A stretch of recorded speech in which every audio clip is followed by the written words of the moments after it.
I remember there was a time when we was kings and queens, prophets and rulers, judging the earth. But now we stuck at the bottom of the totem pole. Where did we go wrong as a people? I think our people need to understand this with a wake-up call and give them understanding of what's going on. So bring it. Early morning, rise up, open your eyes up, looking in the mirror, it gets no clearer.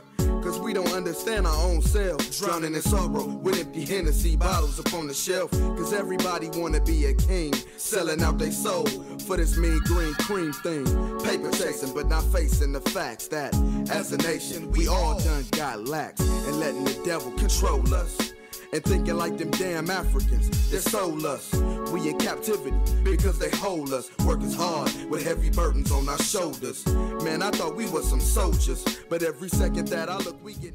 Shalom, brothers and sisters. Shalom. Shalom to everybody online. Thanks for joining us. I'm Priest Watazab. And to my right, we got Priest Lakwa Rob. Shalom, shalom. And we are the Israelite School of Biblical History and Practical Knowledge. We're located at 8524 South Braeswood Boulevard, Houston, Texas, 77071. Our class times are Monday and Wednesday from 7 to 10 p.m., Friday 6 to 9 p.m., and Saturday 10 a.m. to 2 p.m. All right, and we also have our kids class on Sunday from 11 to 12. Okay? Also, we're going to be doing a class from Trinidad live every Tuesday, Thursday, and Friday from 7 to 10, okay? And also on Saturdays. So you'll be getting class 7 days a week from us, right?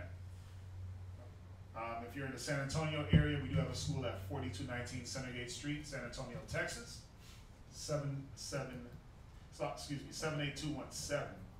And they do classes Monday through Friday, 7 to 10. Also, we have a school in Albuquerque at 501 Copper Ave, Northwest, Albuquerque, New Mexico, 87102. Okay? Also, if you got any questions, you need to reach a teacher, you can hit me up right now. Text only during class at 303-557-8979. You can reach Priest Kazakia at 281-707-2737, or Priest Woman 832-941-2443. Priest Woman is still in Trinidad, so if you don't get him right away, you can hit one of us up. Okay? You can also email us any questions or concerns at isbhpk@gmail.com. Okay? For our live classes, we're on ISBHPK. Just search that in YouTube. For our cable show, we have a live cable show every Saturday from 8:30 to 9:30 p.m. You can watch that on Comcast Local Channel 17, or you can stream it live on hmstv.org. Okay? Oh, and speaking of San Antonio and Albuquerque, we also have classes in Austin. Those times are TBA, to be announced. And then you can also check them out on Blog Talk Radio /Mashaba every Monday through Friday at 9:30 a.m. Okay, so, and they have a bunch of different guest teachers every morning. One day you might get Mashaba, another day you might get Manabad, you might get Sham Shawan, you might get Tazapah, you might get Yasha Allah, Dawayan. So it's a lot of heat. It's a lot of heat on them blog talks. If you combine that knowledge, that's about 100 plus years of knowledge in the truth. Those, what was that? 6 brothers we named? Award. Yeah, 7. I mean, that's over 100 years of just knowledge in the Bible and in this walk. You know, so that's a blessing, man. So yeah, if you can check out those blog talks, there were classes from 6 years ago on there. Some heaters, some real good classes. All right. If you need a garment, you can hit us up on Facebook under Israel Wear. And the sisters do custom garments, headbands, armbands, fringe shirts, pants. All right. They're also collecting garment money for your Passover garment. They're collecting that monthly. All right. So if you want a Passover garment, hit them up. They'll get that set up for you. They also work on unity garments year round. So again, if you need a garment, anything, it doesn't matter. Hit them up on Facebook under Israel Wear. Contact them for details. All right. You know, we were talking about class in Trinidad getting started. We need a computer for that. So if you want to help to donate to the cause, we need a computer. We need books, pens, papers for those brothers out in Trinidad. What else do they need? This brother was there. So, what else was needed? They definitely need the Zondervan. Victoria Bible Dictionary, okay. Preferably not the compact, but the bigger one. The big boy. Yeah, the compact, it leaves a lot of things out. Yeah. So yeah, if you could donate those, dictionaries, highlighters, pens, pencils, notebooks, Babylon and Timbuktus as well, and also apocryphas as well, because there was only a couple brothers that had that actually had apocryphas, so apocryphas is very needed. Right. So yeah, whatever y'all could donate, y'all, for everybody that has been donating, we definitely appreciate it. All those books that y'all sent, Fahawam, he posted it on Facebook just to show that we ain't taking it for our own use. Yeah. We got them from y'all. We took them, we shipped them right down. We shipped them right down to them brothers so they can have them. We're in the fundamental building of this school. We're in the groundwork stages. So there's gonna be a lot of things that are needed. All right, so we're just asking for a little bit of help. At the end of the day, we understand that we take on the burden of the work. And we do it for this school, we do it in Albuquerque, we do it in San Antonio, we do it in Austin. We just ask for a little bit of help. That's it. So for those that have helped out, we definitely appreciate it. It's all needed, it's all welcome. If you want to give any monetary donations, we do have a Wells Fargo account. That number is 101-580-6167. You could also Google Wallet us at isbhbk@gmail.com. Any alms, priest offerings, priest fund, whatever you want to give. Whatever you want to give, it's all going to go to a good cause. So we definitely appreciate that. All right. Let's see here. So we don't forget, brothers are in the Arizona. They're at Arizona State Fair right now. Okay, we've been there since October 6th. We'll be there until the 29th. That's another way you can support. We sell fragrant oils. We do our own bath bombs, body butters, soap, like all natural products. So if you're in Arizona or you know any people out there, send them to the fair. We'll get them hooked up with a good smell, and that goes to the school, right? So just like the apostles, man. When you read about the apostles, when they were rolling with Christ, they were selling oils. They were selling oils. So we follow the same walk. All right. Did I miss anything? I did not miss anything. Yeah, that's it for the announcements. Listen, we got another good class. Man. To kind of follow up that hell class. Got another good one. So, we got questions online. I don't want to take too many questions because I want to get into this class. It's another class with a lot of info. So, I might just go into it and then take the questions as they come. 7 people online. Yeah, I mean, if they haven't sent in questions yet. Shalom.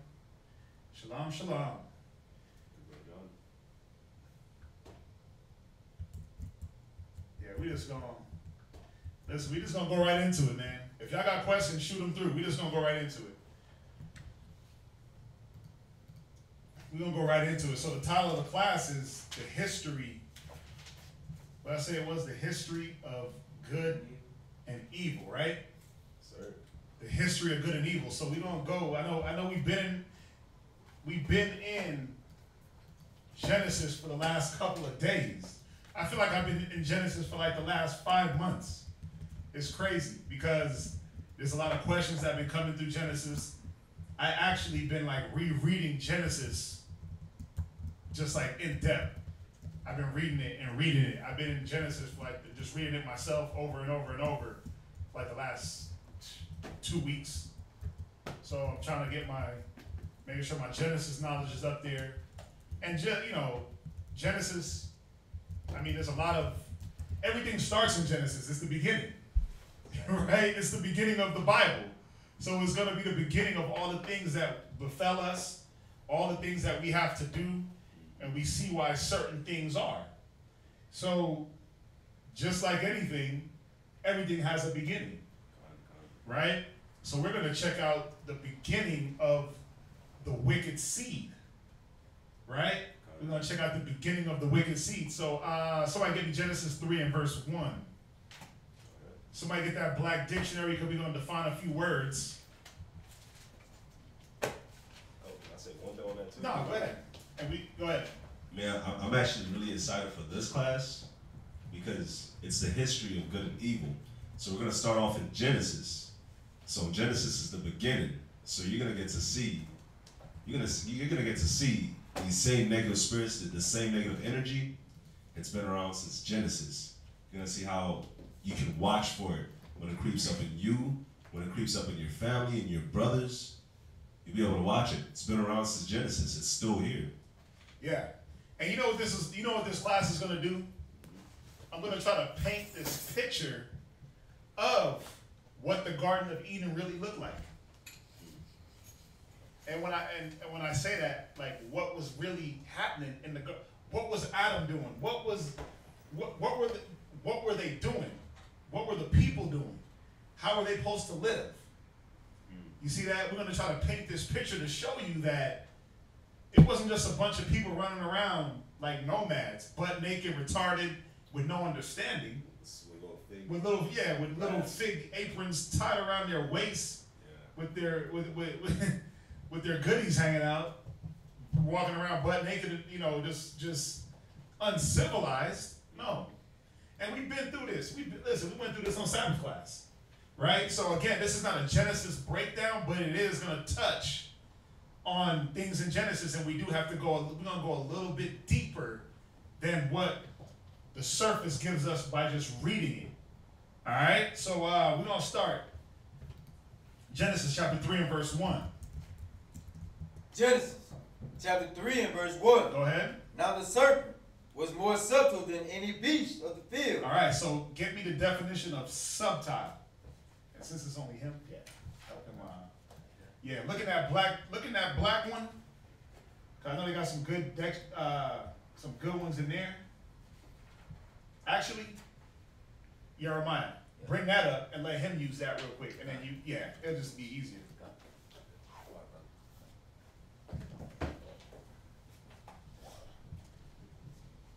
So read where you at again, Jeremiah.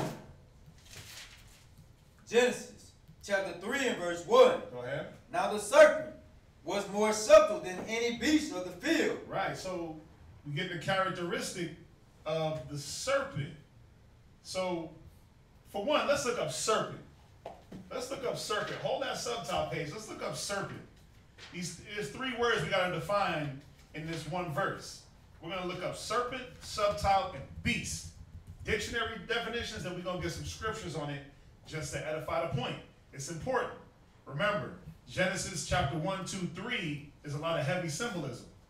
All right? So what you got for serpent? Serpent. Uh-huh. It says a snake. Go ahead. You know that. It says a malicious person. A what? A malicious person. Yeah, see, a serpent is a malicious person. Y'all see that? A malicious person. So it said the serpent. So read it with the definition. Go ahead. Was more subtile. Well, it said, so read it. It say, so now the malicious person. Now the serpent. The malicious person. Go ahead. Was more subtile. He was more subtile. So this malicious person was more subtile. So think about this. Here's the beginning of our evil. Here's the beginning of our evil. It came from this malicious person, right? Look up the word subtile. says subtile. Uh-huh.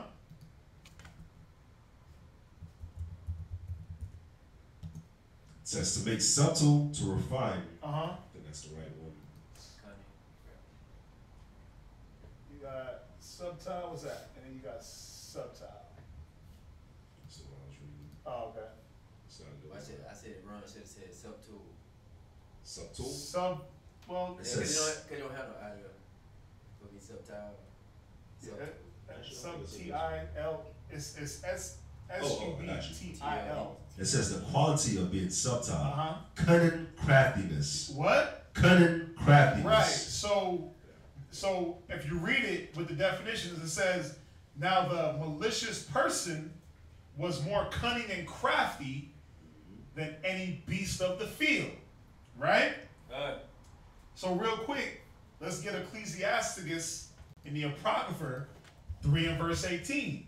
Because now we got to understand what is a beast according to these scriptures in Genesis. Right? We know it's symbolism. So we're going to find out that when the Most High was talking about this malicious, because does it matter if a man is more malicious than an animal? Is it not what it's talking about when it says beast? Of course a man is going to be more cunning than the beast. We're the top of the food chain. That's right. We're supposed to be more cunning. But we're going to see that it's talking about two manner of man. Go to Ecclesiastes 3 and verse 18 in the Apocrypha. Ecclesiastes chapter 3 and verse 18. Go ahead. The greater thou art, the more humble thyself. Is that it? No, sorry, Salakia. In the Bible. My fault. Ecclesiastes 3 and 18. Salakia. That is definitely my fault. Ecclesiastes chapter 3 and verse 18. I said in mine heart concerning the estate of the sons of men, that God might manifest them, and that they might see that they themselves are beasts. They're what? That they themselves are beasts. See that? So the Most High said that men are as beasts. You see that? Go to Psalms 49 and 20.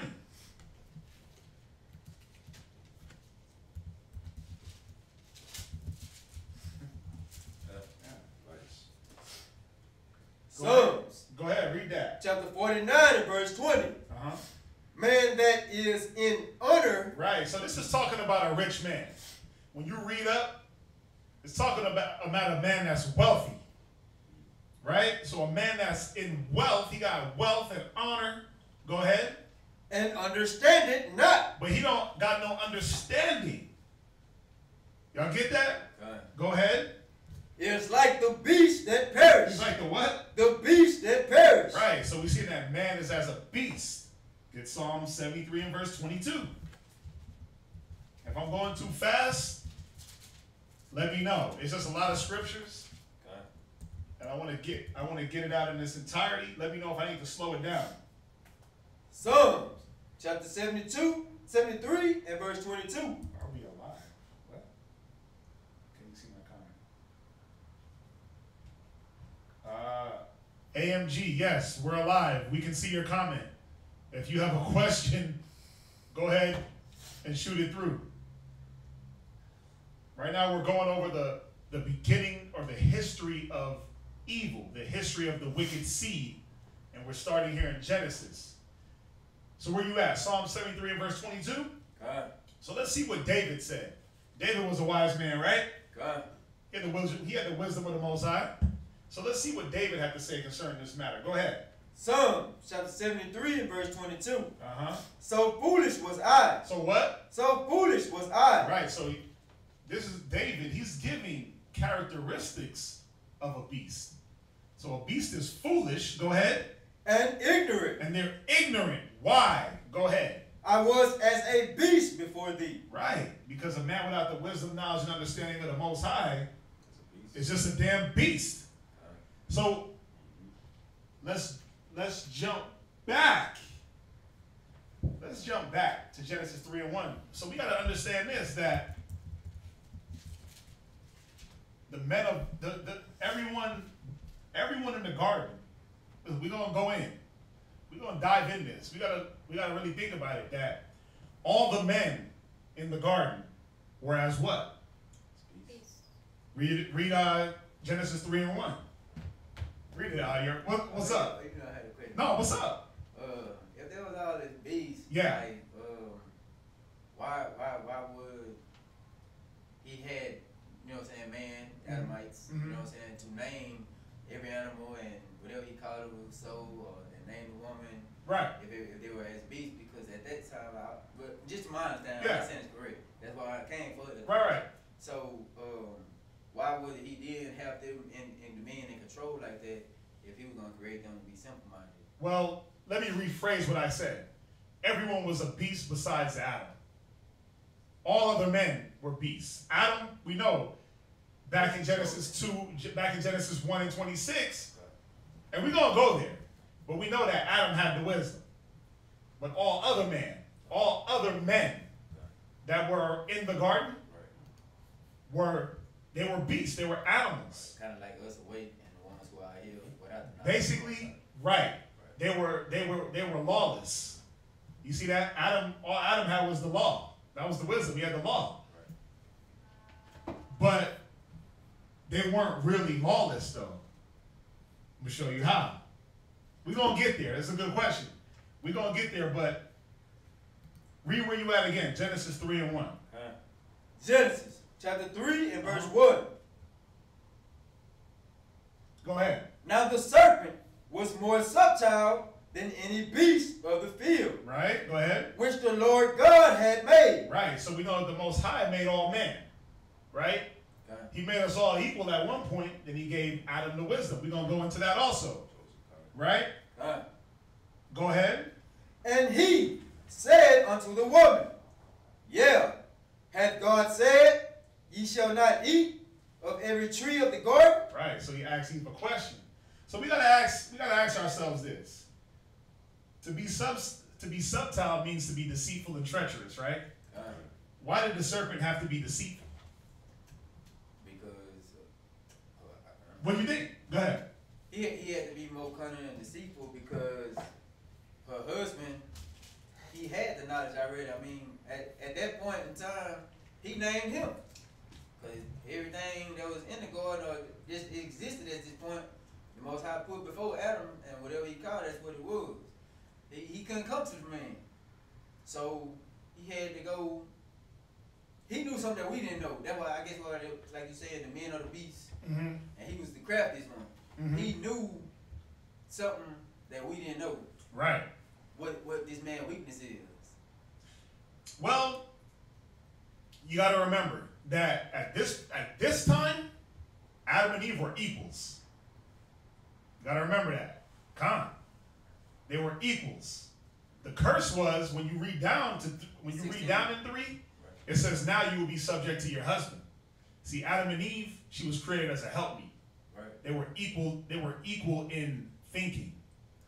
So the woman at this time wasn't the weaker vessel. You see that? But being the weaker vessel, say it again. Why would he choose the woman then instead of Adam? Because the way I had it in my mind, he had to go to her because it's like he already knew that the woman was the weaker one because, like even when you go to Corinthians, how Adam was first formed and he wasn't in transgression. Right. So it would let you know that they already knew like who it was. To me, it was like kind of like it is now. Like y'all said at the beginning of the class, how even from then it's still here till now. Right. Women want to try to rule over the men. You know what I'm saying? They want what that man have or what he had. Right. You know what he has. They gave it up. Now, Well, this is the thing. At this particular time, that's what I'm saying. It wasn't that she wanted something that Adam had, because they both had equality. Right. You see? Because this how I knew that she came from his flesh and not one of the kinsmen.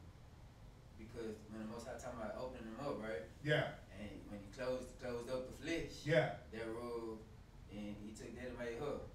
So what he did, when he gave the command about the trees in the garden, what to eat and what not to eat. Yeah. She wasn't yet formed. Yes, she was. Let's go to Genesis chapter 1. Let's just deal with that real quick. I'm gonna show you that she was. I'm gonna show you that women were formed before Genesis chapter 2. Go to Genesis chapter 1 and verse 26. Go to Genesis. No, we're gonna jump to Genesis chapter 1 and verse 28 and I'm gonna ask you a question. How can a man be fruitful? How is a man fruitful? Okay, let's just read it. Genesis chapter 1, verse 28. I said Eve wasn't yet formed. I know it was other women. Oh, That's what the them was when he made the male and the female. Eve was formed. Eve was formed. Come. So see, you gotta understand. Why would he say, I caused Adam in a deep sleep? Right, we went over that. And take out one of his ribs. We went over that. I know about the kids because y'all showed me that in the scripture when somebody else was talking about their rib being their kinfolk. Right. But what's the deep sleep? What was it originated from? His rib. That's his kinfolk. You think that the Most High had to pull out a rib out of Adam when the women were already there? See, the deep sleeps was symbolic for above Adam's consciousness. You see what I'm saying? Above his consciousness. And the closing up of the flesh. The closing up of the flesh. It was all symbolic. It had to be there to show. It was just all symbolic. You know what it was symbolic of? Think about it. If he says he opened up Adam and took out a rib, right? To finish it, it's like almost like saying that the Most High performed the first surgery. Right. Right? But think about it. When you do surgery, do you leave a wound open? No. So it said he closed the flesh thereof to show it was a complete process. You see what I'm saying? It wasn't nothing. There was nothing. Like, I think we looked so deep into that line. I was going over this yesterday. Actually, today I was going over this with an elder brother. And I asked the same question. Like, okay, what about the flesh thereof? And he was like, well, it's all symbolic. It's just showing that the work was completed. Whatever the Most High was setting up, it was done. You see what I'm saying? Another question. If the women, like, they were already here, well, we know they were female. Yeah. But that's what it was said. Well, one thing I noticed, because we're in Genesis now. Yeah. We at 13 now, because I used to tell my family from the beginning. But when you read through Genesis, first everything, when the Most High is speaking, he's speaking it like that's what they're talking about. Like we having a conversation right now. You know, just like they say, where there's no vision, people perish. It's like they visioned everything first, and then they who? The Most High, Yahweh, right? And the Jacob beings that was with him. Well, he using to do the work. Well, it wasn't that they. I ain't there. I just know for sure him and Yahweh for sure. Right. Well, it wasn't that they visioned it. The Most High spoke it, and it got done. But when you read it, it break down everything first, like let us make man. Hold on, you saying like let us make man in our own image and our own likeness, like something like that? Right. Where they talked about it, then they did it. Then he okay. Back and yeah, because the Most High had to give the order. He had to speak it out. It's like this: let there be light. Then it was done, because the Most High. That was in His voice, right? Put it out, and then think about it. It's like this: if you tell your rib, go cook, it can't get done until you say it, because she can't read your mind. So it has to be. Something has to be. Communication has to be thrown out, for that word had to go out, the decree had to go out, for now for something to be acted upon, right? So that's all it was. It's like if you go to Genesis 1 and verse 3, and God said, "Let there be light," and then the next thing that happened was, and there was light. You see that? So it had to be said for it to be done. And God said, verse 9, and God said, let the waters under heaven gather together. Then it was done. And verse 11, and God said, let the earth, you see how it is? The Most High is saying, he's given the orders of this is how I want it to be done, and then y'all just do it. So it had to be said. It's no different from anything. Right, but I'm saying like when he first said it, like about the trees, right, herbs and all those things, and he was talking about, like in verse 11. It was just done. But it wasn't actually created at that point. And then when you go I don't to understand. chapter 2, I don't understand what you mean. It wasn't created at that point. Because you got to remember, all chapter 2 is doing is reiterating. Right. Right. Because when I was reading, I was like, because even when I had my reread, she was like, hold on. She thought she had messed up because, you know, it's like two scriptures, they're like right next to each other. Yeah. You know what I'm saying? And it looks like it's reiterating the same thing, but when you look at the last sentence of each one of those, then that's what the difference was. But when you say, okay, give me an example. Okay.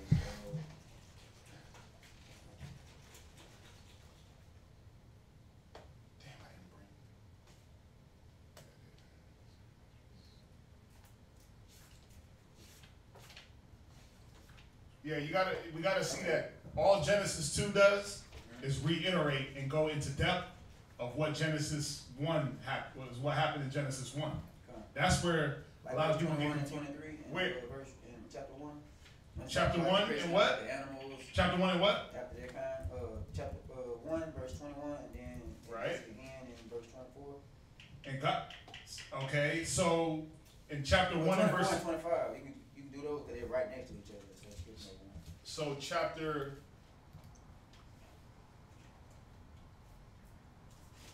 1 and verse 24. Right, and it says, and God said, let the earth bring forth living creature after his kind, cattle, creeping things, beasts of the earth after his kind. It was so. Right. Yeah. And then it goes into. And God made beasts of the earth after his kind, and cattle after their kind, and everything that creepeth on the. So all it was saying that the Most High said it, and then it was done. Right. It wasn't saying that it was. You gotta understand. Whatever the Most High said, it was done right away. It wasn't like a discussion. Who was he going to discuss with? The us was Christ, right, and the angels, but they didn't there was nothing to discuss. They knew what they had to do. So all he was saying was like, do it.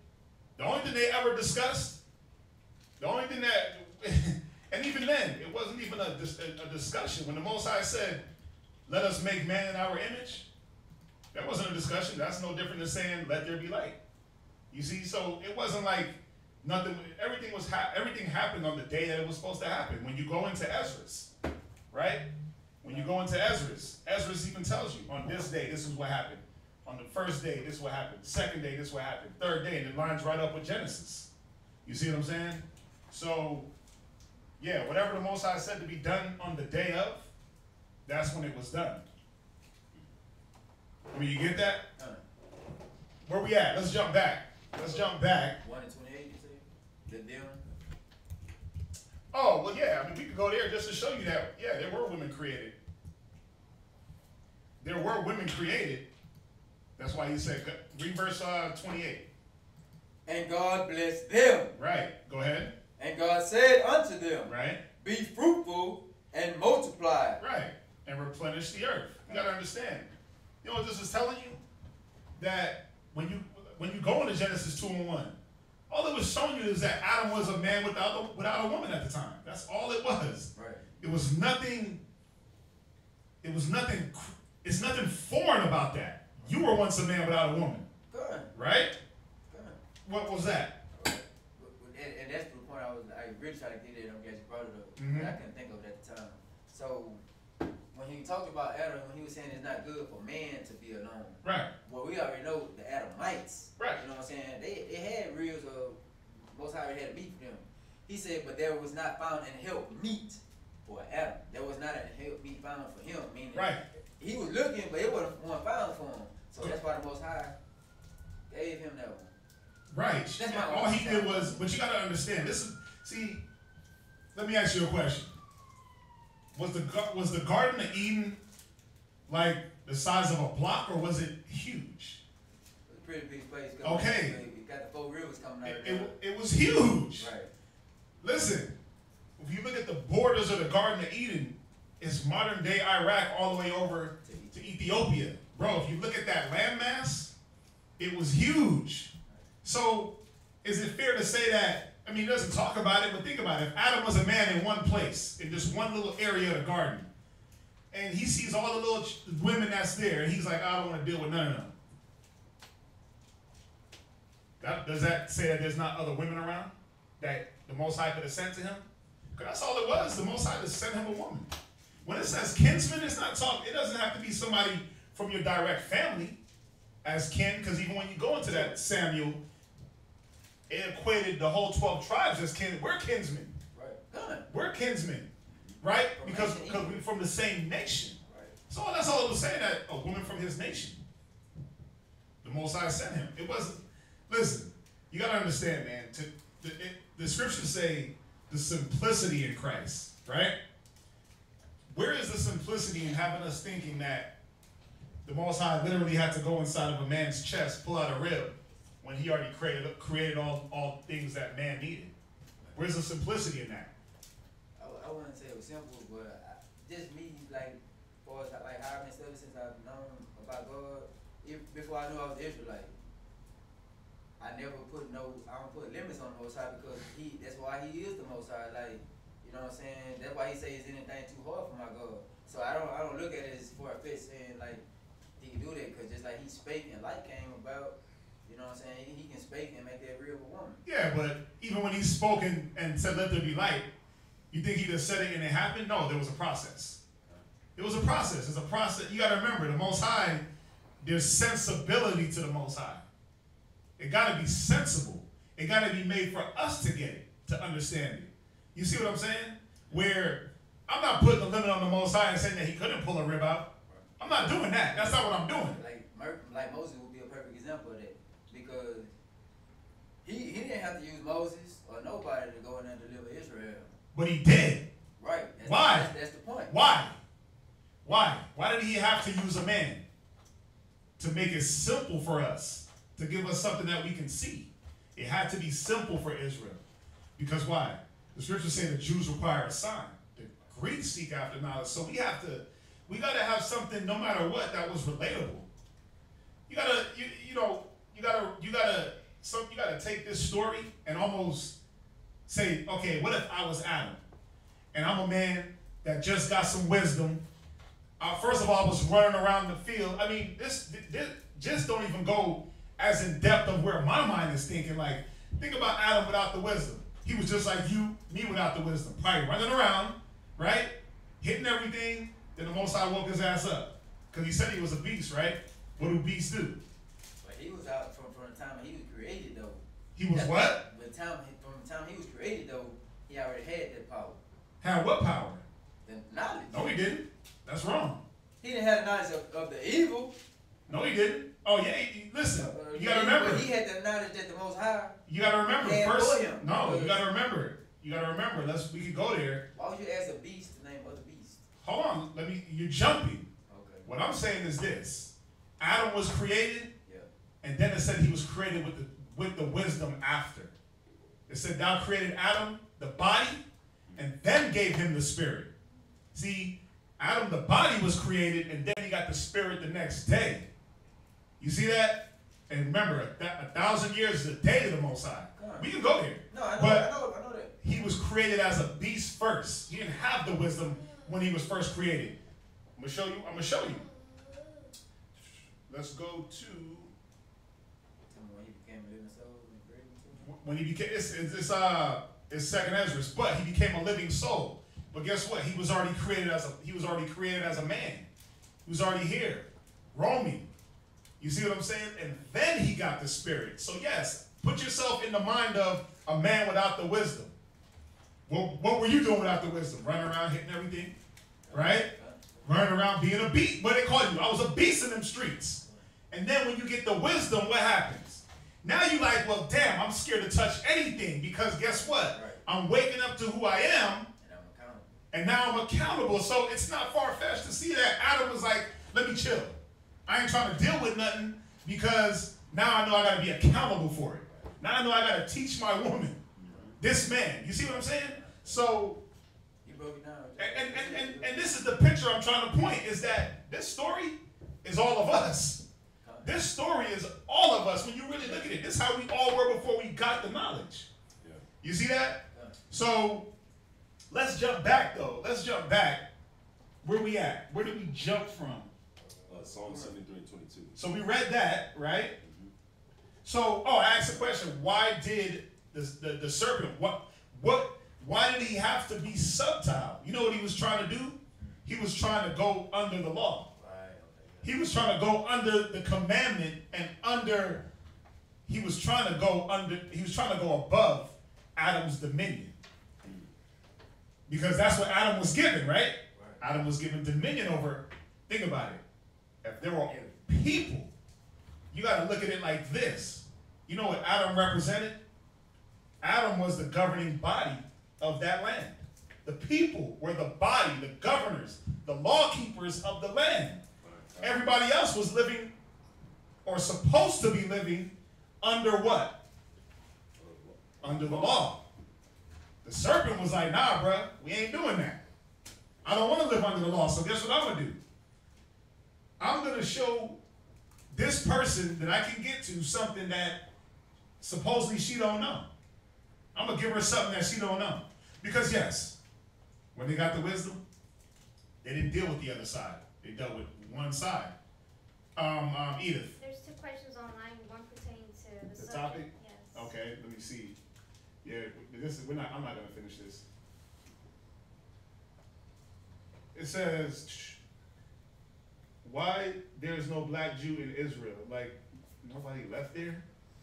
Well, because the scriptures tell you that we would be scattered from the land. When you read through Deuteronomy, when you look at, when you read about 70 AD when they persecuted Christ, and he told us to flee to the mountains, so we fled into Africa. That's why. And then through slavery and all that good stuff, they took us out of Africa. Now we're here in America, the Caribbean, Brazil, South America. We're scattered through the 4 corners of the land. When you read in Deuteronomy 28:68, we don't got to go there, because we go there all the time. When you read Deuteronomy 28:68, it says, the land that I speak from you, you will not see it no more again. Speaking of Israel, Jerusalem, you're not going to ask for your land. That's why. It's a curse. Could Eve have actually came from another tribe? The rib is only metaphor. The bottom line is, at that time, you got to understand, there were no tribes. There were no tribes. Adam was just a people. There were no tribes like Judah, Benjamin, Levi. There weren't no tribes. So we know that the rib is symbolic for she came from the same nation, the same kinsmen of people, but there were no tribes. Like, for real, she had parents. Yes, Eve had parents. Yes, I'm glad you said that. Eve had parents, just like Adam did. And we went through that. What's up? On that note with the parents. Yeah. If they have parents, my question is, why would the scripture say that Eve was the mother of all living? And they talk about Adam and Eve being first. How most I say, when you break down, say Adam being first formed, then Eve, and if Eve is the mother of all living, and that's another reason it had me thinking, like, I'm seeking after wisdom because when he said about taking the real from him and making her, you know what I'm saying, and he was the first form, and then Eve, I mean, he made her, then maybe he made the other people, but when you reading it, doing the here and there thing. Right. See, that you're going like super deep into, because this is the thing. If she was the mother of all living, then she would have created Adam.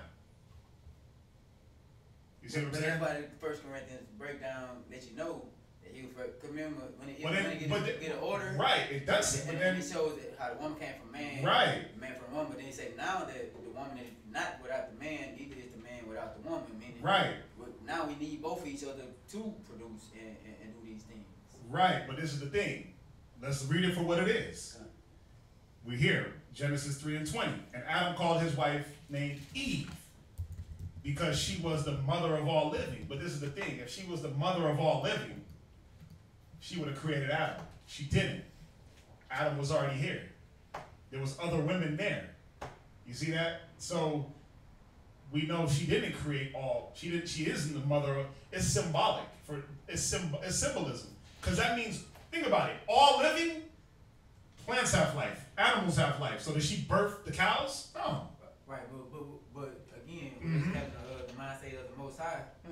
That's just y'all teaching me good, man. That's all that is. Right. No, go ahead. It's a good question. Like having the wisdom of the Most High. We know just like angels can't lay with humans. We know that they did. It's against us to lay with beasts. The angels didn't lay with women. Be the mother of no animals. But the angels didn't lay with women. Right. Now that's what I'm saying. Oh. I learned that when I got here, because that was my argument forever. Because when you read in Genesis, that's what you would think when they're talking about the sons of God, looking at the daughters of men were. But you know what it is? It's like it's just like this: the sons of God, Adam, daughters of men, all the other nations around, they start mingling. Right. Go on. Okay. Okay. I'm just God. But I was just saying, you know, that she wouldn't get no. Well, because this is the thing. See, watch. See, you're taking that verse 20, but we got to take it all into context. It's all part of the curse.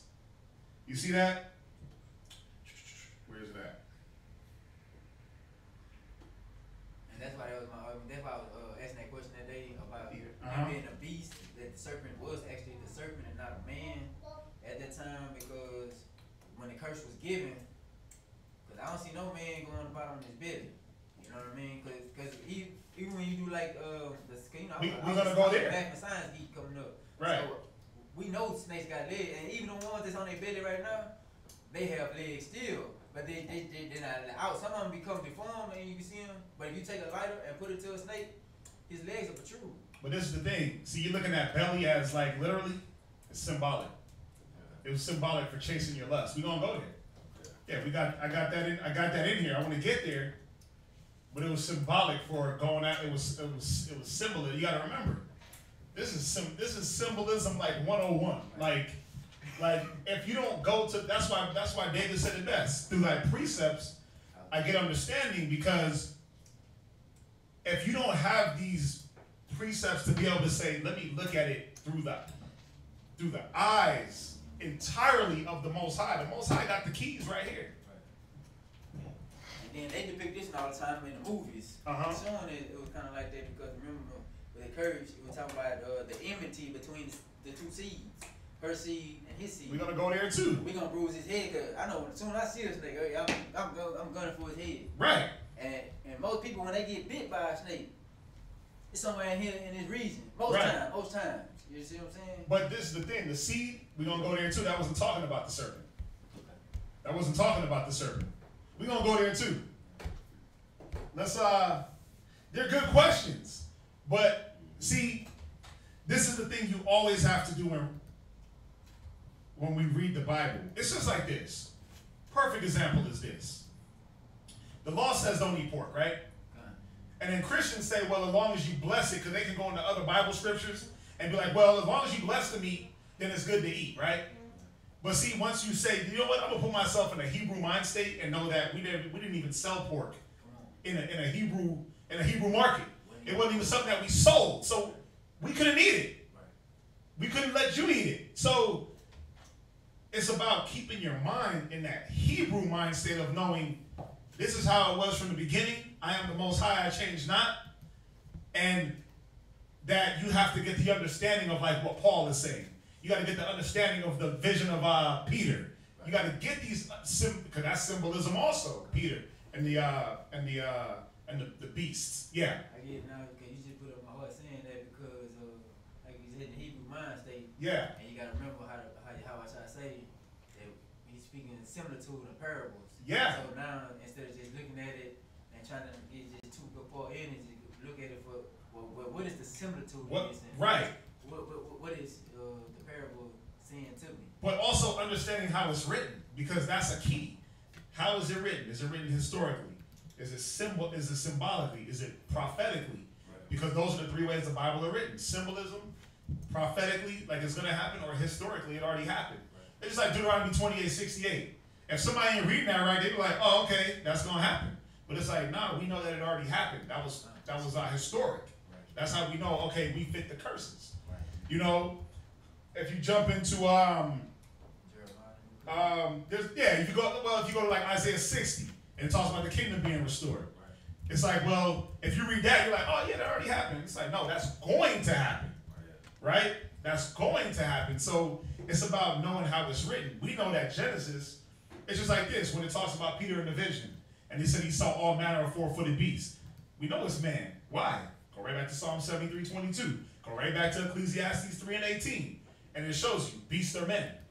You see that? So it's about keeping things in the Hebrew context. Not in the thing, because you gotta remember the things that we've been taught. I've learned in church that she ate an apple and a snake slithered and talked and she was butt naked, and it's like, what? Nah, they were naked, but they had wisdom. Wisdom wouldn't have told them to put on some damn clothes. The commandment says not to show your nakedness, right? So of course they had wisdom to not be naked. Yeah. But yeah. I was looking at that one too, and the similitude I got from that was, because at first I was thinking, okay, well that was the first atonement. I'm still thinking that was the first, like, what are you talking about? Cause at the first it said they made them for themselves aprons, but Yeah. then the Most High had clothed them in animal skins. Yeah. So I was like, okay, well. But what it was some of talking them, about, like covering them with the animal. you know what it was talking about? Or, yeah. It was talking about when they were naked to their shame. When it says you're naked, it's like if you a dope boy on the street and you ain't got no gun, and your boy's like, man, you naked out here. Right. You naked? Why you out here naked? That's what it was. They were naked, and then what they did, when it said they sewed themselves aprons, the knowledge that they took from the other nations, they covered themselves in that. When you go to Isaiah, it says, woe to the rebellious children that cover with a spirit, but not of me. You see that? So all they were doing was taking the knowledge that they learned, and they were ashamed. They were ashamed of what they were doing. When the Most High came, they knew their conscience was like, damn, we messing up. You see what I'm saying? And then when they said they sowed figs and sewed things up to cover their shame, to cover their nakedness, they took that wisdom and they took that on as their protection. That's all that was talking about. You see that? Yeah. Well, I'm not going to go into that part. But let's continue.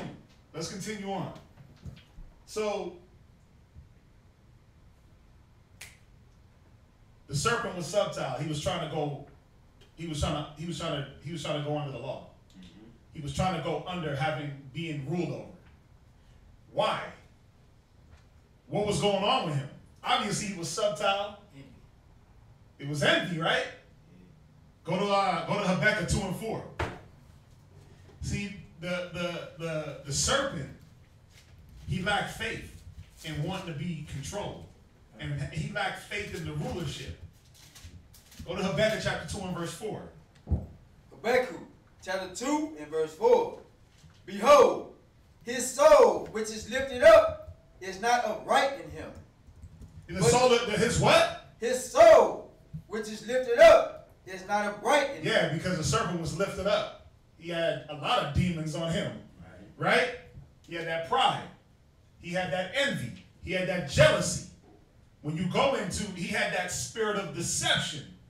What was going on? And so we talk about him, and you know, I seen when you had the class when I asked that question, and you went to Revelation when they were talking about that serpent, that old beast called. I was about to go there. Yeah, I was about to go there. Revelations. With that being said, because that's the same reason he fell out of heaven. You know what I'm saying? He had this spirit in him. Right. So it was the same thing. So I'm looking at it like he seen when the Most High created us. That's what he gave his love to. He chose his love, and Satan know he ain't got no more place up there with the Most High, no more like on the good side. So now he knows the Most High giving us this opportunity, you know. So he want to try to take that from us before we can even get it. Cause why? He don't got no place in the heaven, right? But he also ain't got no place down here. Right. Cause what's bound in earth shall be bound in heaven, and what's bound in heaven is going to be bound here on the earth. So Satan knows. That's why the scriptures say Satan knows his time is short. You see that his time is short in this earth. So he's trying to grab who he can grab. But the spirit in Satan was already, the spirit in the serpent, we're going to keep using that word. The spirit in this man, in this deceitful, treacherous person was already messed up. Go ahead. And so would you say that was like basically like the first possessed person? The first what? Possessed person. Because remember, Satan comes as a spirit. Yeah, he comes in the spirit. Right. Yeah. And they possess men. Because when we leave them, they come in us or come on us, and we allow them way in. So not saying that a person was all the way right before Satan came, but he had to be doing something for Satan to use him as a host. You know what's crazy? You let's make it even more simple. Yeah. All he was a man without the law. That's it. That's it. All he had to do was to say, I don't want to follow the law. And that's all he did. He was like, we ain't got to follow that. We don't got to follow the very first commandments of don't partake here. Right? Read on in Habakkuk. But the just shall live by his faith. And speaking of faith, why did Jesus heal the daughter of the lady that he called a dog? It tells you, because of her faith. Because it said that she had more faith than even the children of Israel. That's why he healed her. It was because of her faith. It tells you, right? If you just read down in that scripture, it tells you, because of your faith, I have not found this much faith in the children of Israel. That's why he healed her. You get that scripture. I quoted it. We'll get it, and that way you'll have it. So he says, the just shall live by his faith. Read verse 5. Yeah, also, because he transgressed by wine. Go ahead. He is a proud man. Go ahead. Neither keep it at home. So let's paint this picture. We got this society, right? We got the Adamites ruling. They're in rulership, right? You got all the trees in the midst of the garden. And mind you, we're going to go there too, but midst means in the middle of. When something is in the midst, it's in the middle. So you got all these other people in the middle, surrounded by Adam, the Adamites. The Adamites is dishing out the law of the Most High. This is how we going to do things. This man comes and says, listen, it's almost like, if you want to look at it like in a movie, what did he do? He staged a coup, right? He got the person that maybe Eve was a little weak. Maybe he'd seen some weakness in Eve where there was some contention. She didn't want to follow, or she didn't want to do certain things. So he said, let me play on that. Let me be an opportunist. Right. So he took the opportunity to just spit some game in her ear. I mean, think about it. Y'all think that, I mean, the way I look at it, I don't think that this deceitful, treacherous person just came and in one day all this happened. It's a process of time. When he saw her, he was kicking it with her. Yeah. He'd dip off back to his people. Yeah, what up, he come with the yayan, right? With the alcohol. Or with the cigarette, whatever. And he's smoking. Think about it. And she's looking like, damn, what's that? And he's like, oh, no, you don't want none of this. And what do they say? Curiosity killed the cat. Yep. Right? And she's like, no, I do want something. Well, nah, if you smoke this, right, it's going to kill you. You know, if you partake, if you eat from this tree, it's going to kill you. Yeah. Well, no, she said, no, because what did she say? If I eat from this tree, it's going to kill me. He said, nah, you ain't going to die if you hit that. Can't hit that. Yeah, she looking at him like, okay, you ain't. Yeah, you ain't dead. We gotta look at it. You gotta put a movie production on it, baby, because not saying that it's a movie or a video game or a comic, Like but we gotta put some imagination to the scriptures and say, listen, this played out elaborately. It wasn't just like this happened. Nah, I could make a movie out of this if I needed to, right? Read on. So he said he transgressed by wine, because this is what a deceiver does, right? He transgressed by wine. What else? Read on. He is a proud man. He was prideful. Yeah. He was prideful to know that I ain't going to deal with the law. Go ahead. Neither keep it at home. Yeah, obviously he wasn't in his crib. He was up around where Eve was. Right? Go ahead. Who enlarged his desire as hell. See, because think about it. The serpent knew that once he got Eve to transgress, it was going to be death. He knew it, and that was going to bring forth hell. Go ahead.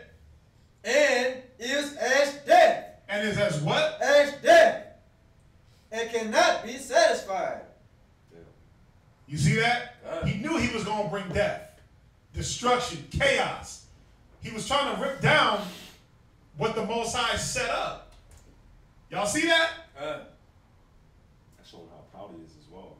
Yeah, it's showing his. Go ahead. Yeah, That's also showing how prideful he is. Yeah. When it says he is a proud man, that's showing his pride, man, for you to really go against the Most High and his commandments and everything that he laid down. Go to that's it. Yeah. Go to 1 Samuel. We got to see the different spirits that was on the serpent. It wasn't just he was deceiving. He was this. Go to 1 Samuel 15 and 23.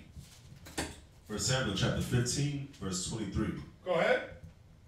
And it says, for rebellion. Because he was what? For rebellion. See, the serpent was rebellion. They were rebellious. He was rebellious. He was rebellious. You got to look at the serpent as like maybe a leader of a group of men that was like, man, we don't want to do this. We're going to try to overthrow the government. We're going to rebel. And we're going to find different ways to do it. If we got to go to the women and entice them, if we got to entice the men, whatever it may be, we're going to rebel. It says he had the spirit of rebellion. Go ahead. For rebellion is as the sin of witchcraft. Go ahead. And stubbornness is as iniquity and idolatry. Go ahead. Because thou hast rejected the word of the Lord. Because he did what? Because thou hast rejected the word of the Lord. Right, he rejected the commandments, because we know Adam had them. We know Adam, the Adamites, the people, they had the commandments of the Most High. He rejected that. I ain't dealing with that. I'm going to make my own law. We're going to be lawless. And the people that were dealing with it, he went after them. He went after them. And he said, look, we're going to go back to that beast mode where it's what do they do? Martial law type living. Yeah. Everybody got their guns, everybody for themselves, right? He was trying to throw the Garden of Eden back in the chaos. He was trying to throw it, I'm saying back, but he was trying to throw it into chaos. In the chaos mode. You see that? He was trying to go back into that beast mode of things. Because why? It said the spirit in him was not upright. He liked that chaos. You see that? We got to really look at it. Look at it. Look at when we look at the way Adam was formed. And it said, let's go there real quick. I'm going to jump, but let's go there real quick because this is very important. Go to 2nd Ezra 5. Actually, no, we're not going to jump because we're actually like 3 scriptures away from that. So we're dealing with the beginning of all this sin, right? So we got to see that it was because the envy of the serpent. It was that the serpent envied Adam's dominion. He envied his position, his rulership, right? Let's go to Genesis. Let's go back to Genesis 1 and verse 26. Let's go to Genesis 1 and 26. Genesis chapter 1 and verse 26. Go ahead. And God said, let us make man in our image. Right. After our own likeness. So how was that supposed to happen? We know it was through the wisdom, right? Get Wisdom of Solomon 2 and verse 23. And then we can get, I wasn't going to go here, but we can get, we got to.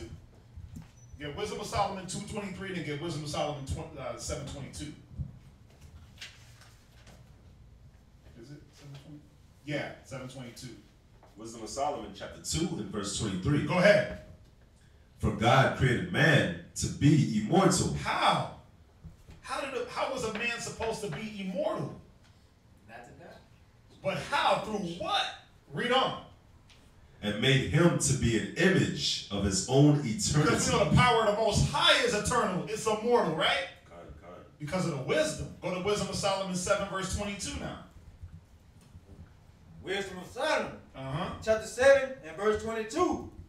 For wisdom, which is the worker of all things. It's what? The worker of all things. Go ahead. Taught me. You see that? This is what taught Adam. This is what was supposed to give Adam immortality. You see that? Because we know that through sin comes death. Right? So now let's jump back to Genesis 1 and 26. So he said, God said, let us make man in our image, in our likeness. Read on. And let them have dominion over the fish of the sea. Let them have what? Dominion. So the people, Adam, it wasn't, think about it. It wasn't, think about it, man. It couldn't be just one man having dominion over everything. It had to be people with offices and a government and a body. It couldn't be just one man running around the earth naming every animal. There was order. It had to be a society. Yeah. Let's paint this picture. Let's paint this picture of a society. Because that's what it was. It was a society of people that had different offices. They all had just one name. It's no different when you call a cat a Moabite. Yeah.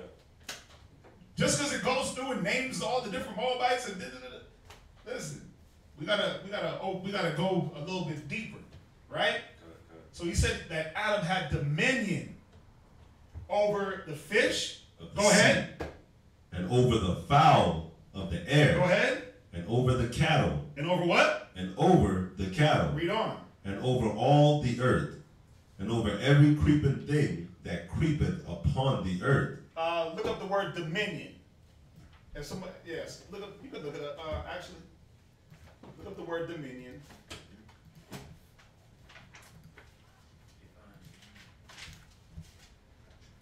Dominion, sovereignty, control. Dominion. It says dominion. Uh-huh. Sovereign or supreme authority. So Adam had what? Supreme authority. Adam had the supreme authority. He and the people of Adam, that was it. They were the ones that you needed something, that's what you had to go through. They had supreme authority. Y'all see that? What else? Go ahead. It says the power of governing and controlling. You see that? They controlled everything. Now, go back to Genesis chapter 1 and let's read verse 28. Verse 28. Genesis No, chapter. verse 27, I'm sorry. Verse 27. Go ahead. So God created man in his own image. So God gave Adam the wisdom, the people. Go ahead. In his own image. Uh-huh. In the image of God created he him. Go ahead. Male and female created he them. Read on. Now read verse 28. And God blessed them. All right, so we know that there was male and female. God blessed them. Go ahead. And God said unto them, be fruitful and multiply. Right, because think about it. You can't be fruitful and multiply if it's just a bunch of men. Right? Go ahead. And replenish the earth and subdue it. And we went over this, the word replenish, fill, right? Fill the earth.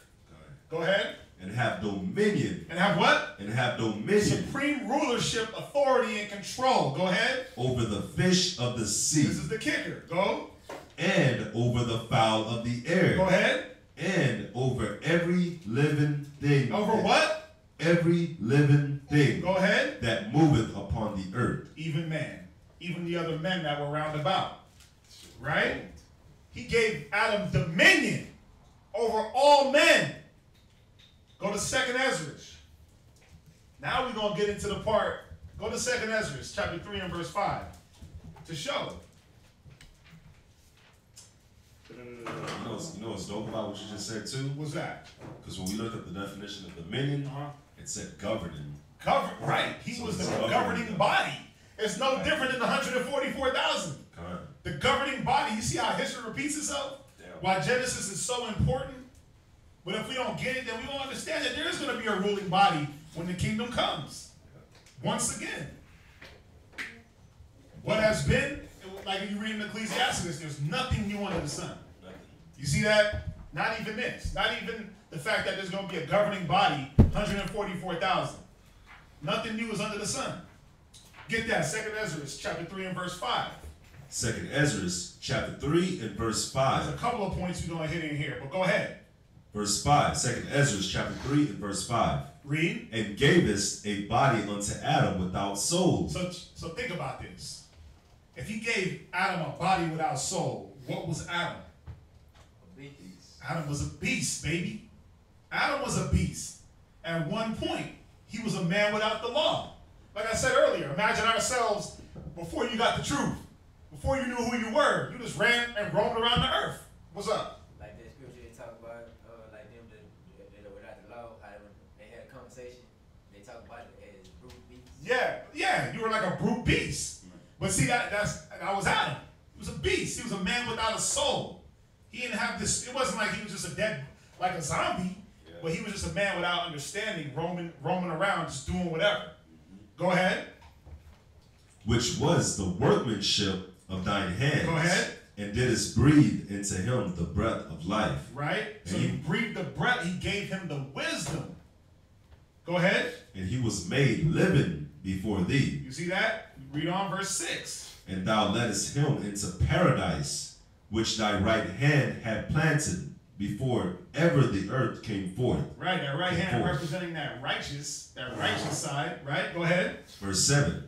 And unto him thou gavest commandments. But he gave Adam what? Gave us commandments. Go ahead. To love thy way. Read on. Which he transgressed. You see that?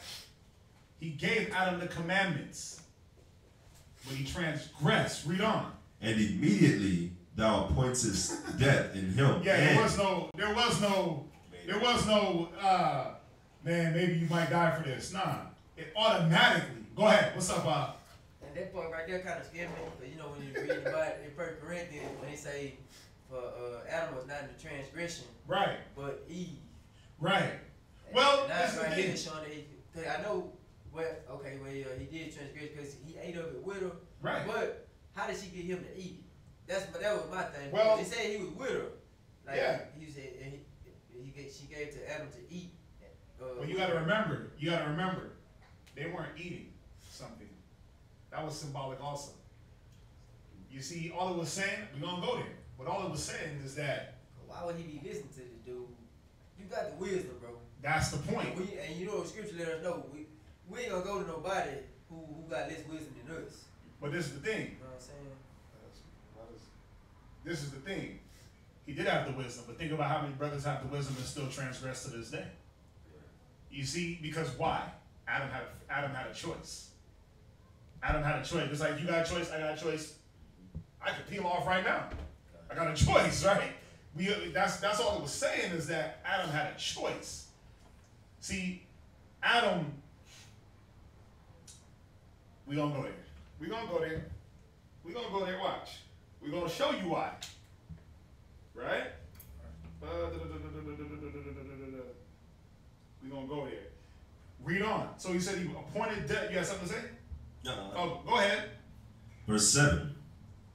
And unto him thou gavest commandment to love thy way, which he transgressed. And immediately thou appointest death in him and in his generations. So Adam basically killed his people. Go ahead. Of whom came nations, Go ahead. tribes, people, and kindreds out of number. Go ahead. And every people walked after their own will. You see this? So they went back to beast mode.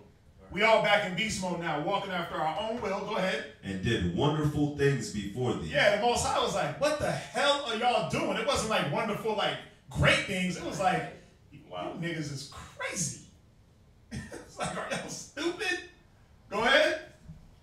And despised thy Right. commandments. Their wonderful works were to despise the commandment. Yeah. Y'all see that? Now jump to Ezra, chapter 4 and verse 30. First or second? Second Ezra. Let's see here. Why does God say, let us make man in our image? He said, let us make man in our image because when you understand, when you go into Colossians, when you go into Colossians, you understand that Christ and the angels created the earth. The Most High gave the commandment. Christ and the angels executed the commandments. It's just, I always say it, it's just like any other thing, any other job. You have your CEO, you have your CEO runs the company, right? And what does he do? He has managers, assistant managers, employees. The CEO does not do the job of the employee, right? The manager don't do the job of the employee. The commands are trickled down. The Most High said it. Christ, the orders trickled down to the angels, and they did it. Boom. Christ supervised it. The Most High said it. Christ supervised it. The angels did it. Simple. Just like any job, just like any work that has to be done. The head honcho don't come out of the CEO office and go do the work and go. Think about it. You got a contractor that builds houses. Does the actual contractor build houses, or does he go get workers to build the houses? What does he get? He gets a framer to do the walls. He gets somebody to do the floors. He gets somebody to do the ceiling. He gets somebody to do the tiles. Everybody had a job. It's no different. You got something to say? I was going to say, it's like, if you think of like a sports team, you have the owner of the sports team. There it is. And then he has the general manager. There it is. Christ. The general manager gets the coach. Then the coach gets the archangels. Right? You got Christ, God, Christ, archangels, angels. There it is. Yep. The Most High owned it. Christ was the GM. The archangels were the coach. And the angels were the players. Oh, assistant coach. Oh, right. Yeah, but if you want to put something that you can put wrap your mind around easily, look at it like that. Sports team, a job. It's all that. Where you think they get all this stuff from? How to run companies. It's order. The Most High deals with order. We got to understand that. It wasn't chaotic. Thank you, brother. I'm trying to use the verse to make it seem like there is more than one God. No, there wasn't more than one God. But we know that Christ and the angels, Most High said it, Christ supervised, angels did it. All right, so where we at? Second Ezra chapter 4 and verse 30. Go ahead. For the grain of evil seed. For the what? For the grain of evil seed. Go ahead. Hath been sown in the heart of Adam from the beginning. Go ahead. And how much ungodliness hath it brought up unto this time. You see that? Go ahead. And how much shall it yet bring forth until the time of threshing come? Read verse 31. Ponder now by thyself. Yeah, like think about this, man. Think about it.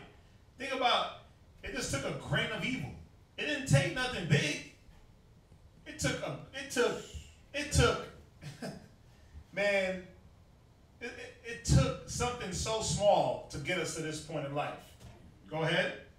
How great fruit of wickedness the grain of evil seed hath brought forth. Yeah, think it was telling you. Think it was basically saying it's like how you look at a watermelon seed. A watermelon seed is like that big. Yeah. But when that fruit grows, you get a watermelon this big. That's what it was saying. This little grain of wickedness brought forth so much fruit and put us in this part where now it's just chaos, destruction, hate, wickedness. Right? But it was because of the fact that the other trees, the other men in the garden with Eden, they envied the fact that he had that rulership. They envied the fact that he had that dominion over them, that he was the one calling the shots. They envied that. Go to Ezekiel 31 and 9. Ezekiel chapter 31 and verse 9. Go ahead. I have made him fair by the multitude of his branches. Right. So this was, and when this is more symbolism. This is talking about Adam as a tree, right? So he said he was fair by the multitude of his branches. Go ahead. So that all the trees of Eden. So that all the trees, all the men of Eden, go ahead. That were in the garden of God. Right? Envied him. Yeah, because think about it. How can a tree envy anything? Exactly. A tree can't be envious. We know when you go through Psalms chapter 1, it said a man should be like a tree planted by the rivers of water. Right? So it said the trees envied Adam. He was envied because of the fact that the Most High gave him something that he didn't give them. Yeah. He gave them the law and dominion. So now this is where this wickedness starts springing up. Yeah. It's like, well, fine, you gave him the law. We're going to give him the ability to transgress the law. We're going to show him some things that you didn't show him, God. We're going to give him these little grain of wickedness. And watch, it's going to spring forth like a fruit. That's why the Most High said, think about it. Those wicked trees were there. That's why he said, don't eat from the tree. He said, don't eat from the fruit of the tree of good and evil. Think about it. You got to look at the words that are used. The fruit of the tree. Don't partake in the works of this man. Right? Damn. Go back to Genesis chapter 3 and 1. You know what that makes me, you know what this verse 9 right here makes me think of? Yeah. It makes me think of the scripture in Apocrypha that says that as the harlot envies a righteous and virtuous woman. Damn, yeah. Because the harlot doesn't have what that righteous and virtuous woman has. Right. You know what she don't got? She don't got the discipline. She don't got the love, the care, the charity. She don't got somebody caring for her. It's like, you know what it showed when the Most High gave us the law, when he gave Adam the law? It was basically like, guess what? I care about you more than I care about them. Yeah. I'm going to make sure that you live forever while these people get destroyed. Think about it. Let's go deep. Let's go deep into it. Think about this. If the law was supposed to bring immortality, right? If the law was supposed to bring immortality, and we're dealing in a society, and you got one people, they're living, they're prosperous, they're living forever, right? Because guess what? They're not eating nothing defiled. They're not doing nothing defiled. But then you sitting there and looking at your people dying and falling off and defiling themselves. Yeah, you automatically gonna be like, what the hell? Yeah. How come you didn't give this to us? What the hell? How come we don't deserve the same. Well, guess what? If we don't got it, they having a good time, I'm ruining it for everybody. That was the thought process of the serpent. He's like, listen, I see them having a good time, I'm going to ruin it. I'm going to ruin it by, I'm going to inject this little seed of wickedness. You see that? It's cold, man, but we got to look at it. It's deep, man. We got to look at it even with our people today. I was just going to say that. It's still here. Yeah, come on. Come on. That wickedness is still here with our people. You see, like, cats trying to do righteous, and then some negative spirit will come up out of nowhere and try to inject some wickedness or inject some doubt, right? You over there, you at the mall, you working, everything's buzzing, chilling, you in the spirit. Then all of a sudden, somebody negative got to come up and do what? Try to. One of the workers come up and is like, "Oh man, it's so tired, it's so slow." Right. You in there, you in the spirit doing what you're doing. And then somebody else got to come with that negative vibration. They got to come with that doubt, because they see you doing good. So the spirit's like, nah, this nigga's doing too good. We gotta tame that down. Let's go ahead and throw some doubt his way. Let's go ahead and throw some envy his way. Let's go ahead and be jealous over him so he got something to think about. You know, it makes me think about just doing the work here. Yeah. Where it's like we're doing so much, and we're growing so much, and so much is getting accomplished. But then you'll have that one that comes and it's like, man, we're doing too much. Yeah. I never get to spend time with my work. I never get to. And it's selfish. Yeah. It's selfishness at the end of the day. It's selfish. Or forget about even a man. You just got spirits that float around and different things that happen through Satan. Right? You got different things that just happen. And it's like, man, these are just negative ass spirits. You know, it is meant to throw a man off his game. It's meant to have a man second guess the good that he's doing. You see that? See, Satan, the serpent, came in to have Adam second guessing the Most High. And second guess his path. Let's go deep. That's what it was about. It was about, how do I get this man off his righteous path? How do I get these people to join in our destruction? Well, they got to partake in what we partake in. So guess what? We're going to show them all types of defiled sex, defiled foods. Eve might want to try to get high on this blunt, so I'm going to give it to her. We're going to make them get drunk, right? I mean, let's be real. Think about it. It's just like think about Eve. Think about the people of Adam. Think about them like this. Adam is the people. They represent that teenage girl that's fresh out of high school. Innocent, pure, never had sex, never drank, never smoked. Why? Because she got her parents as a covering, right? Her parents represent the Most High, right? They govern her life with laws. That's the Most High's commandment. As soon as she go off to college, what happens? Sex, partying, drinking. That covering was gone. So what did she start doing? Things that she wasn't used to doing. Now she's having sex with everything, drinking, smoking, partying, up all night, grades slipping. Right? That's what happened. When you look, if you want to put something to it, I always try to find a way to put something so make it more relatable. Like, damn, that's what happened. Yeah. That's what happened. We left off what our parent was saying. We were sneaking around. We left off the protection, the covering. Right. We left the covering and started sneaking around with the other people.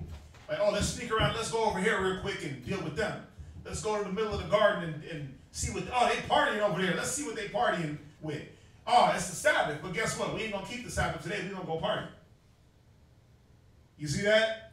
Or, yeah, we drink, but they drink so much and they're faded. Let's go get faded with them. Let's get that strong drink. Man, we got the Most High said the herbs were for food, but they're smoking it. Let's try that and see what that's about. Yeah. Man, I'm still trying to grasp in Wisdom of Solomon 7:1, if that's Solomon talking. I kind of get the connection with Jesus and the swaddling clothes. Yeah, that is Solomon talking. Solomon was telling you. You know what Solomon was showing you? This scripture right here shows you that, like what it tells you, that this is the entry for all kings. Solomon was giving you the birthing process. of all kings. So you know what this debunks? It debunks immaculate conception. Because Christ was the King of Kings, right? He was, is, and will be, and still is the King of Kings. Solomon said that no other man had a different entry. No kings had a different entry. So yes, this Wisdom of Solomon 7 and 1 down, that was Solomon talking about his birth. Right? We can read it real quick. Where you at? Wisdom of Solomon chapter 7 verse 1. Go ahead. I myself also am a mortal man. Right, so this was Solomon saying that I'm a mortal man. Go ahead. Like, excuse me, like to all. Right? Like to what? Like to all. Like all men. Go ahead. And the offspring of him that was first made of the earth. Who was first made of the earth? Adam. Christ. Oh. Christ. It said Christ was the first made. The first of all creatures. Then Adam. But either way, they come from the same lineage. He was just saying, I come from that lineage. Go ahead. Verse 2. And in my mother's womb was fashioned to be flesh in the time of 10 months. Right, so it's showing you that they talk about 9 months and a couple weeks. No, it's 10 months that you're in your mother's womb. From when that seed hits that egg to when you drop out. Go ahead. Because you're supposed to drop out, not get pushed out. If you didn't know that. Read. Being compacted in blood. Right, so blood, go ahead. Of the seed of man. Seed of man. Keep these words in mind. Go ahead. And the pleasure that came with sleep. Speaking of sex, the pleasure that came with sleep was sexual intercourse. So that he was showing you, my mom slept with my dad. My dad let the seed go. It hit the egg. Now I'm in the womb 10 months, compacted in blood. Embryonic. What is it? What is it? The fluid. Embryonic sac. Yeah, the sac. Go ahead. Verse 3. And when I was born, I drew in the common air. Right. So when Solomon was born, he drew in the same air that was around. He breathed. Right. Go ahead. And fell upon the earth. He did what? Fell upon the earth. Yeah. He didn't get pushed out because these women, they give birth these days, they do it all wrong. They got you pushing against gravity. You're supposed to be squatting. So he fell on the earth. You know, they get they always say, when a cat acts crazy, like, did your mom drop you on your head at birth? Because you crazy? It's like you hit your head, but nah, you supposed to just fall out. I seen a chick give birth in like China. She was just standing there, and then the baby just fell out. Bam. Yeah. Hit his head. Laid there. She wasn't screaming. She wasn't doing anything. Right. She just laid there, just squatting down. The baby just started crying. Am I saying that the baby's supposed to drop and just bash his skull? No. Go ahead. Which is of like nature. Which is what? Of like nature. Yeah, this is the like nature of all men. Go ahead. And the first voice which I uttered was crying. Go ahead. As all others do. Go ahead. I was nursed in swaddling clothes. Right. Go ahead. And that with cares. Go ahead. For there is no king. There is no what? No king. Christ was a what? King. Go ahead. That had any other beginning of birth. Thank you. What is the beginning of birth? Whole process. But you can't have a birth until you have the pleasure that comes with sleep. That's right. And blood and water and sex. You can't have that. Edith, what's up? Just wondering on this, when it says no king that had, meaning past tense, was it he talking about before him? Or just... It's talking about no king. We could go into the word past tense, but it's no king that had the birth. I mean, because, listen, I'm not going to go there. I'm not going to go there. Because, yes, this was representative of Christ. I'm going to say it like that. I'm not going to go into what it really is, but I'm going to say it's representative of Yahweh Shai. It represents everything that he went through. You see that?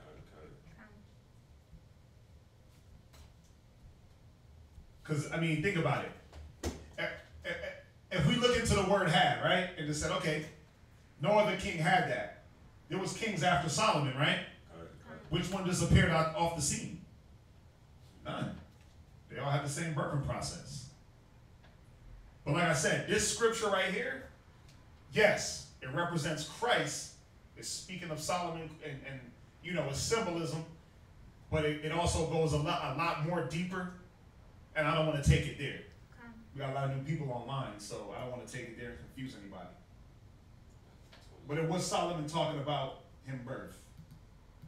Yeah.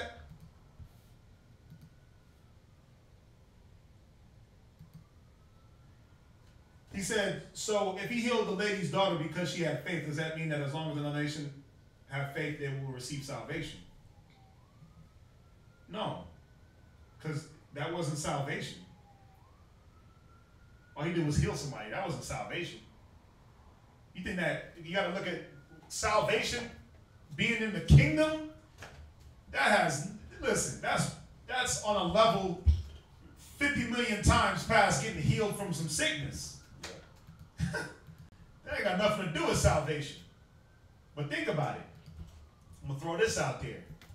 We built this kingdom as a nation. The kingdom that we're in as slaves, we built it on our backs, right?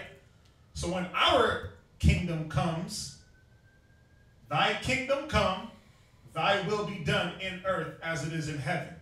When it's time for our kingdom, the nations are gonna build it. Guess what that's gonna be? They're gonna build it and serve in it. That's gonna be a form of their, if you want to call it, salvation. They're going to be servants in the kingdom. They're going to be saved from death. If you want to call that salvation, it's not, you know, if that's what you want, I don't think it's salvation. They're going to be put to hard labor. Yeah, they just ain't going to die. But, you know, they're going to be there to serve.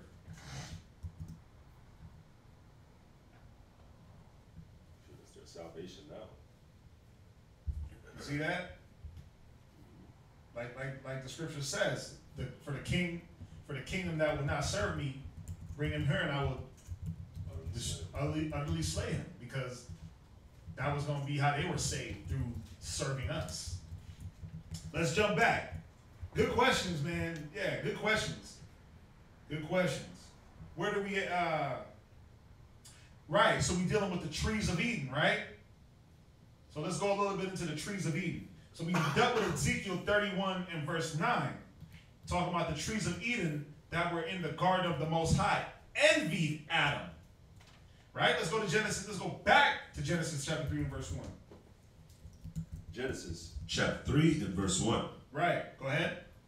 Now the serpent was more subtle than any beast of the field which the Lord God had made. Right. And he said unto the woman, Yea, hath God said, Ye shall not eat of every tree of the garden. Right, so we gotta look at this word eat. This word eat. You know, we always think it's all about just taking food, throwing it in our mouths. And that's it. But think about it. The word eat, it was symbolic. When you say, man, they ate up that performance. They were eating that performance up. They were taking it in. They didn't eat like when somebody's performing. Let's say the Weeknd is out here performing. And it's like, man, the crowd ate that up. Does that mean that they actually ate the Weeknd? No, they ate up the things that he was throwing out there. Right? They were eating up the songs and the dancing and the movement. Right? To eat, to partake, to show enthusiasm for. To believe without question. These are just some definitions I found. And they were hard to find. To enjoy eagerly or avidly. Right? Let's get Colossians chapter 2 and verse 21, just to get it more, because we don't want to reach, but to just get more understanding of what it meant for them to partake. And that, yes, the trees were men, right? The trees were men. It wasn't just a bunch of trees that were envying each other. It was actually men.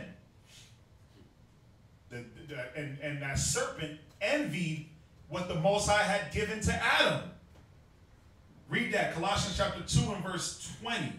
Colossians chapter 2 and verse 20. Wherefore, if ye be dead with Christ from the rudiments of the world. Right, so if you're dead, if you're in Christ, right? Dead with Christ from the rudiments, go ahead. Why, as though living in the world, are ye subject to ordinances? Go ahead. Touch not. Do what? Touch not. Go ahead. Taste not. Handle not. Handle not what? It's talking about being influenced with the rudiments of the world when you read up in verse 20. What are the rudiments of the world? The doctrine, right? The holidays, the different doctrines, the different holidays, the different foods, the different thought processes and ideologies. That's what it was. This is what Eve was eating. She was eating up the thought process of this man, of these people. This negative, wicked thought process. That's what she was going into. Go read verse 22. Verse 22. Which all are to perish with the using. Wait, which what? Which all are to perish with the using. All men are going to perish after the what? With the using. You see that? Go ahead, read on.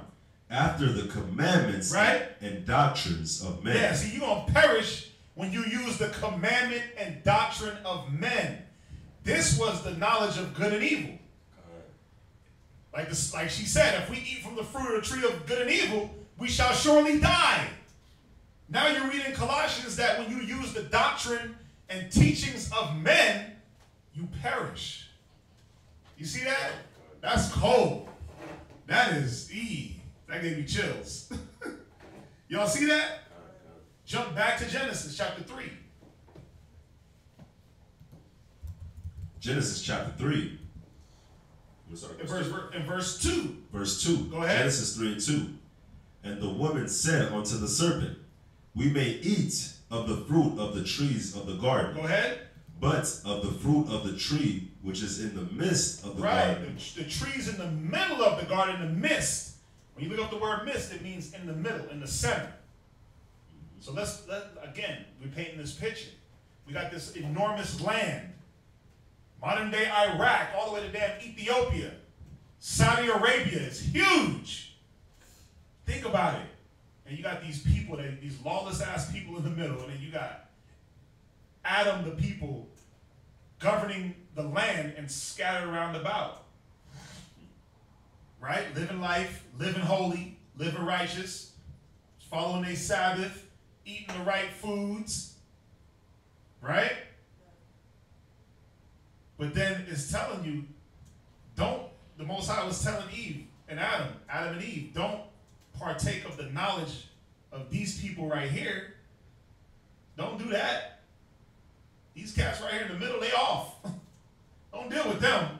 These people that are around you, that are not of your people, that I haven't given the law to, don't deal with them. You see that? Read on. God has said, ye shall not eat of it, neither shall ye touch it. Touch not, right? God. In Colossians, touch not, taste not, handle not. Y'all see that? God. Read on. Lest ye die. Right. Which all are to perish with the using. You see how that goes together? Go ahead. Verse 4. And the serpent said unto the woman, ye shall not surely die. So what was this right here? What did the serpent do right here? What did he do? The first known what? Technically. The first known lie. He lied to her. He was a liar. He was a liar also. He was a liar, like the scripture we're going to read. He was a murderer and a liar from the beginning. Right? Read on. Verse 5. For God doth know that in the day ye eat thereof, then your eyes... Oh, no, that's it. Jump to Wisdom of Solomon 2 and verse 24. You see this? I'll get it. Huh? Oh, yeah. Wisdom of Solomon. Are we seeing this? Oh, yeah. Online, I hope y'all are seeing this. Yeah, he saved her life, but for what? He saved her life. Yeah, he saved her life, but that's not salvation of the kingdom. He saved her life, but she didn't enter into the kingdom because of that. All he did was preserve her flesh. That's it. What about her spirit? See, that goes, we got to look at it like that. Yes, he did save her flesh. He took the ailment away from her. But for what? It doesn't go in and say, but that's not saying because he saved her that she was going into the kingdom of heaven. That's salvation. Going into the kingdom of heaven. You see that? What else? Con. Yeah. Go to Wisdom of Solomon. If y'all, hopefully y'all are with me online, man. I know, we throwing scriptures out there and different things, but if y'all got questions, man, ask them like these brothers have been, and we'll clear up anything that is not clear. Wisdom of Solomon 2 and verse 24. Wisdom of Solomon chapter 2 and verse 24. Go ahead. Nevertheless, through envy. Through what? Through envy. Go ahead. Of the devil. Go ahead. Came death into the world. You see this? So now what happens? They start envying what the devil had. We got it's no different. Oh my God. It's no different than what goes on here in the world. Most High gives you the law, statutes, and commandments. You strong in the truth for like 80 years. Then all of a sudden you look out in the world like, damn, these niggas is rich, prosperous. Guess what? It's no different from David in Psalm 73. When he said, I almost slipped when I saw the prosperity of the wicked. You see that? It's no different. Where we got the wisdom, knowledge, and understanding of the Most High, but then we looking at vain riches. And we looking at everybody rolling by with their Bentley and pockets full of money and nice clothes all the time. They can go to the mall and buy whatever the hell they want. It's no different. But see, through that envy, that's where that death comes. Go ahead. And they that do hold of his side do find it. You hold to the side of envy and to the side of the devil, you don't find that death. Let's go back to Genesis chapter 3. Genesis chapter 3. In verse 13. So we skipped a few verses in Genesis, right? So we're going to jump.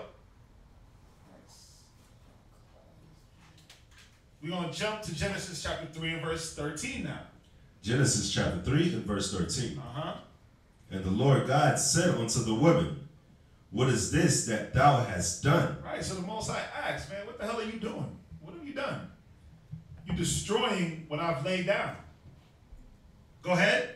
And the woman said. And the woman said, go ahead. The serpent beguiled me, and I did eat. You see that? The serpent tricked me. He beguiled me. He used his subtlety. Because it said he was the most subtle, deceitful, and treacherous person of all the beasts. He was the most deceitful beast above all the beasts, right? Okay. So, I'm going to throw this out there. I'm going to throw this scripture out there, and this is like a little food for thought. Go to Job. Let's do it. 12 and verse 16. This is gonna get the wheels, if they're not already churning, this is gonna get the wheels like moving, right? Read Job chapter 12 and verse 16. Job chapter 12. I like the scripture. Oh, yes. Actually, hold on. We might be able to read. Can we read up? I just want to get a little. Maybe. I was like 14. Yeah? Job 12 and verse. Well, let's do this. Or 10. Start at verse 9. Verse 9. Yeah. Job chapter 12 and verse 9. Who knoweth not in all these that the hand of the Lord hath wrought this? Right. So we're speaking of what the Most High controls, right? The hand of the Lord. I went here to get the context of who 12 and 16 is going to be talking about. Talking about the Most High, the Lord, right? Now jump to verse 16. Verse 16. With him So is the him is the Most High, the Lord, right? Go ahead. With him is strength and wisdom. Right. So we know that with the Most High is strength and wisdom. But check this out. Read. The deceived. The what? The deceived. Go ahead. And the deceiver are his. Think about that. Think about that. Eve said she was what? Beguiled. She was deceived. Right? Yeah. But she was deceived by a man. Right? You got to think about that. You got to think about that. What was going on here with what was going on here? Was it because we know the Most High? The scriptures say the Most High does not tempt with evil, right? Right. But what was he doing? Test. He was definitely, let's think about it. It's no different than Matthew when Christ was, he might need some help. Yeah.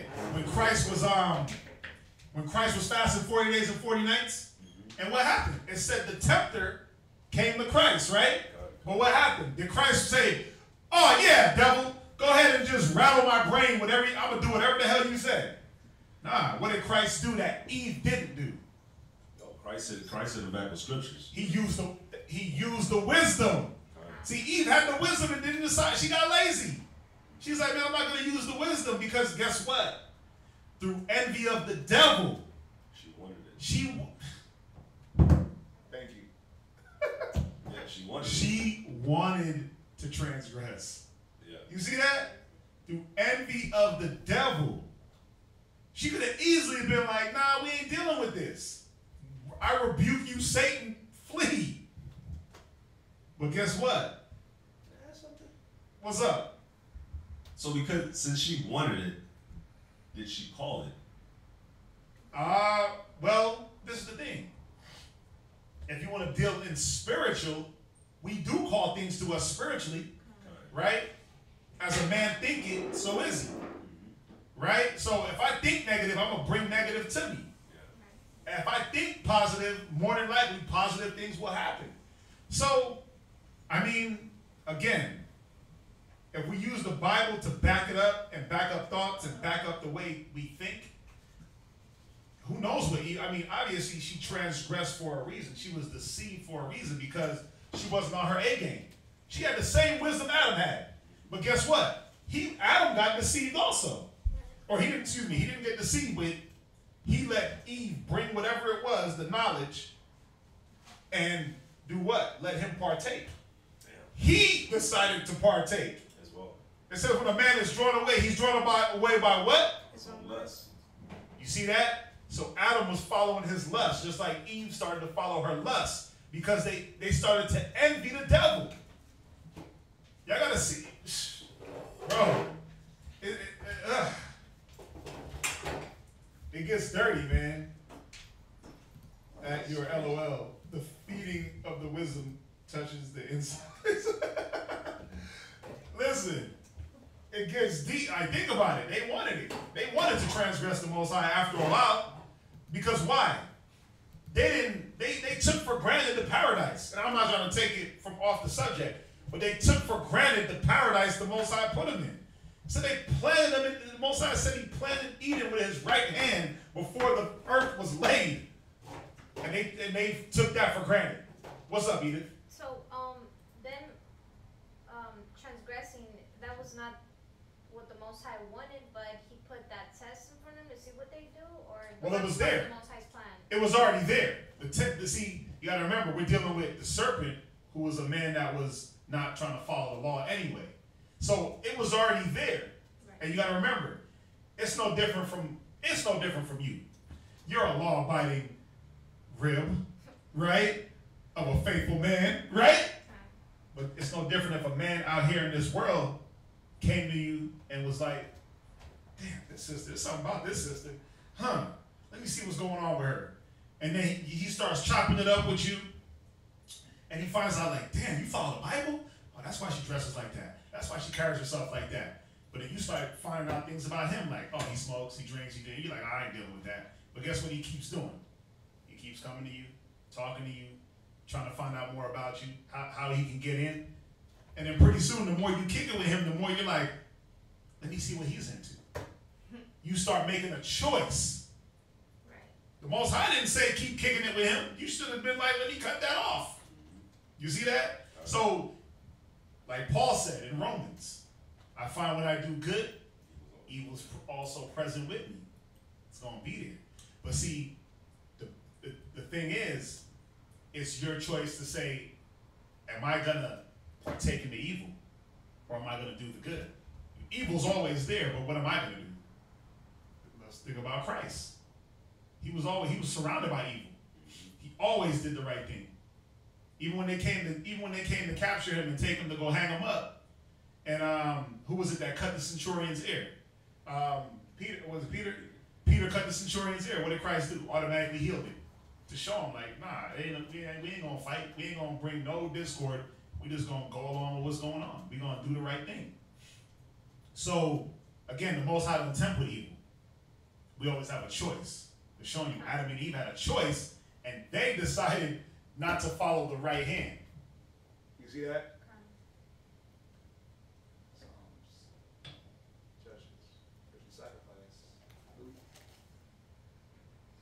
What is this?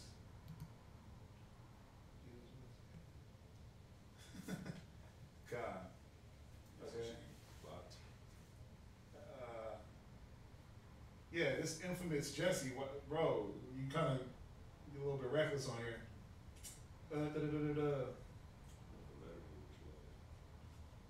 Wait down for a second. 4. You want me to block that? Yeah, you can block it. I don't feel like it.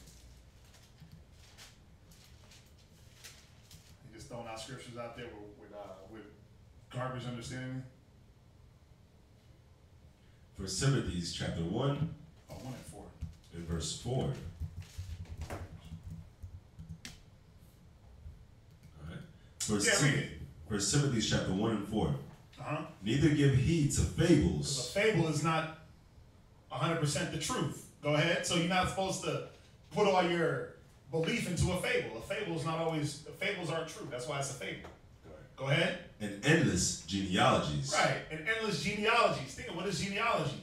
Trying to figure out somebody's, like, if you want to deal with today, it's like, what's your father? And what's your father's father's father's father's father's father? It's like, I don't know. Some people don't know. If you want to deal with it today, you're trying to find out, like, endless genealogies, right? The scriptures say the Spirit of the Most High knows who is his. The Spirit knows who is the Most High's. So that's what it's saying. Why? Read on. Which minister questions. Yeah, because all it's going to do is just bring up question after question after question. What about this? What about this? What about this? What about this? But it doesn't do what? Read. Rather than godly edifying, which is in faith. Right, because there's no edification.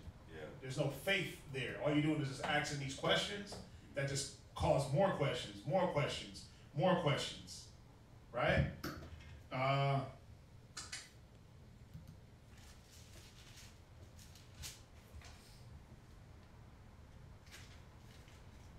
Right. Let's jump back.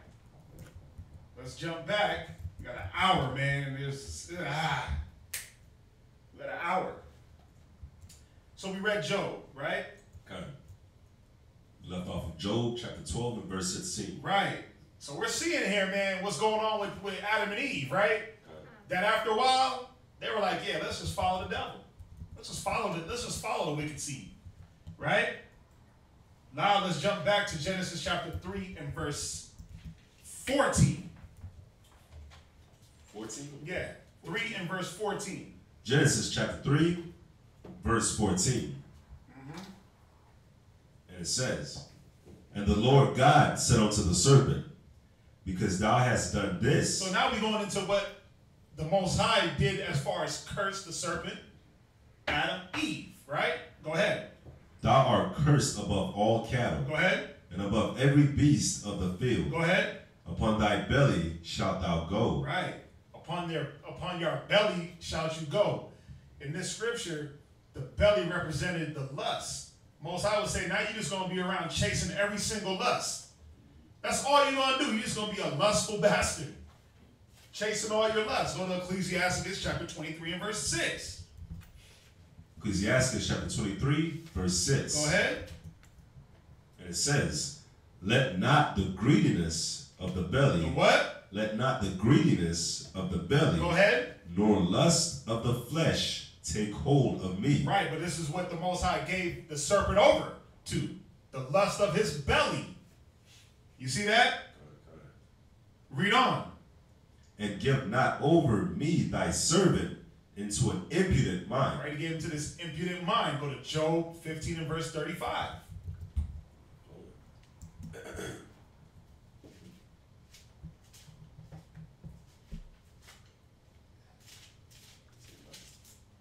(15 and verse 9). Job chapter 15, verse 9. 15 and 35, Salaki. Job chapter 15 and verse 35.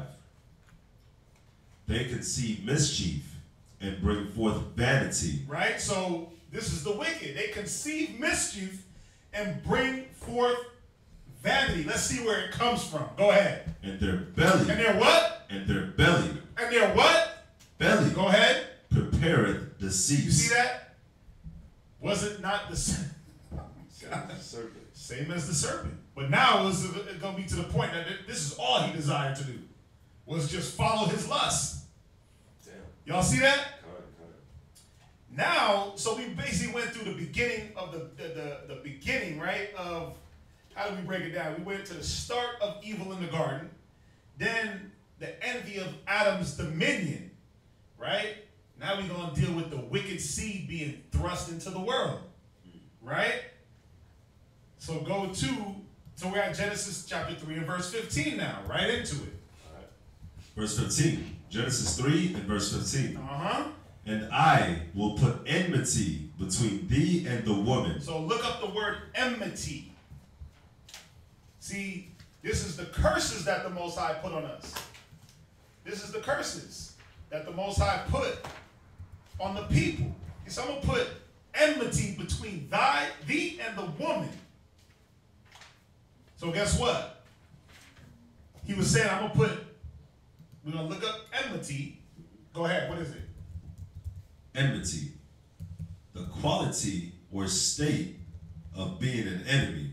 So I'm going to make you, Adam, an enemy to your wife. And I'm going to read. Watch this. And he said, and between thy seed and her seed.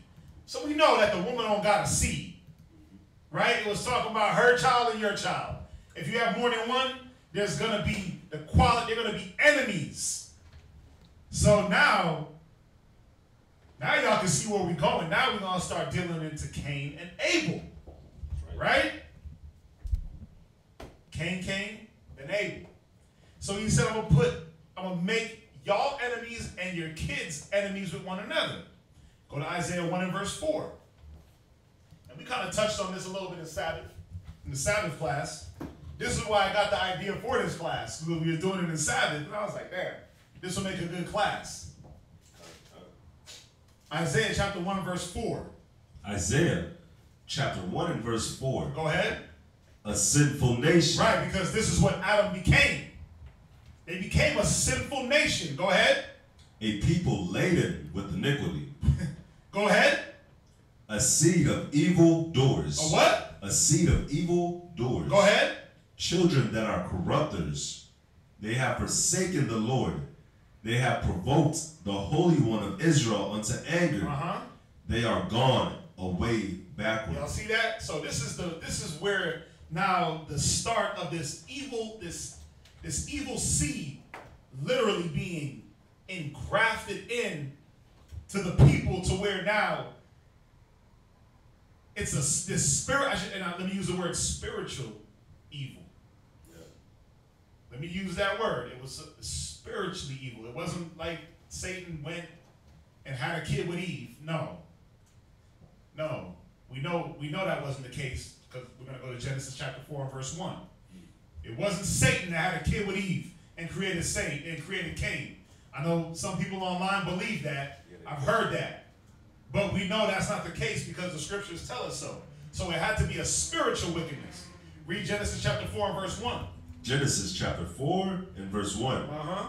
And Adam knew Eve, his wife. So he knew Eve, his wife. Go ahead. And she conceived. Because when he knew her, they slept together. They had sex, and then she conceived. Go ahead. And bare Cain. And this is where Cain comes from.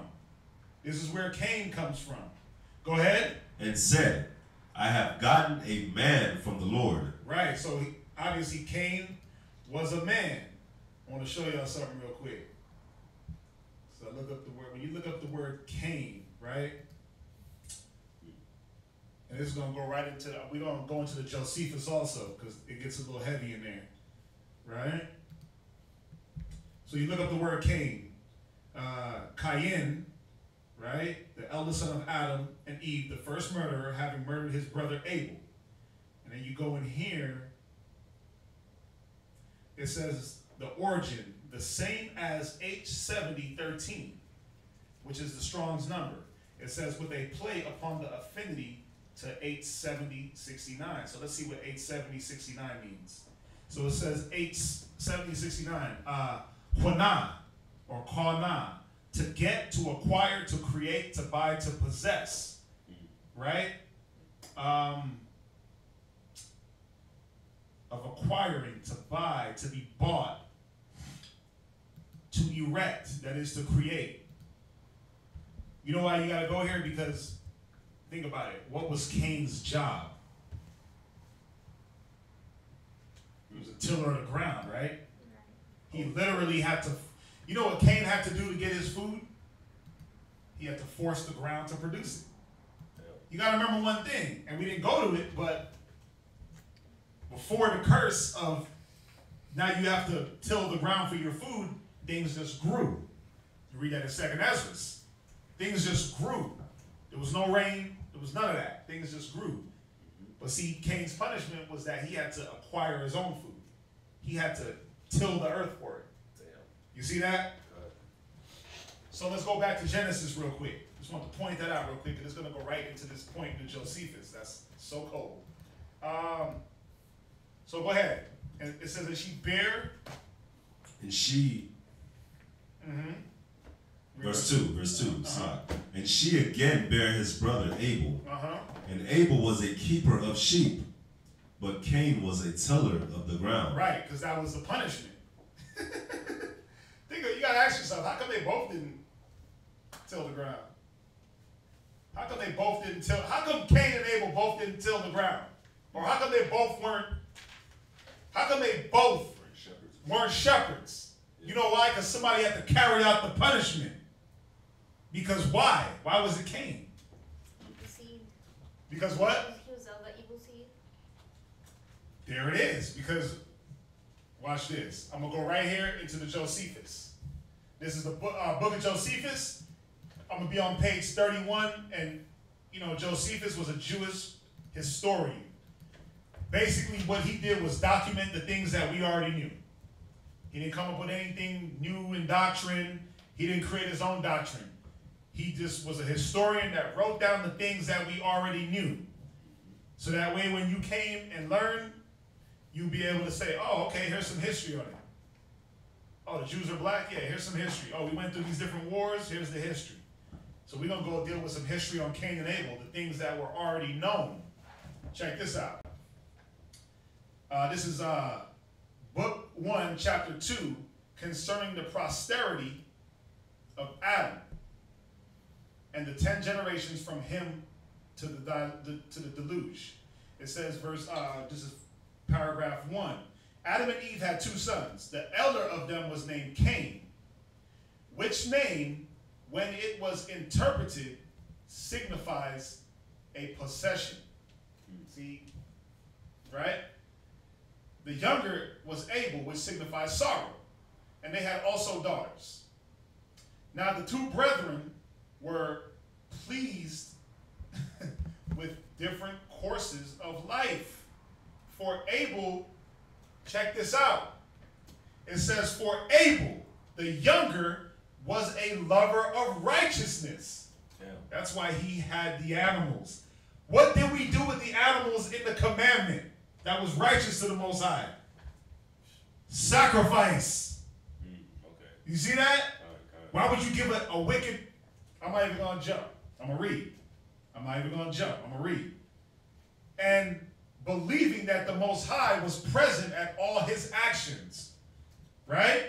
He excelled in virtue, and his employment was that of a shepherd. He tended to the sheep.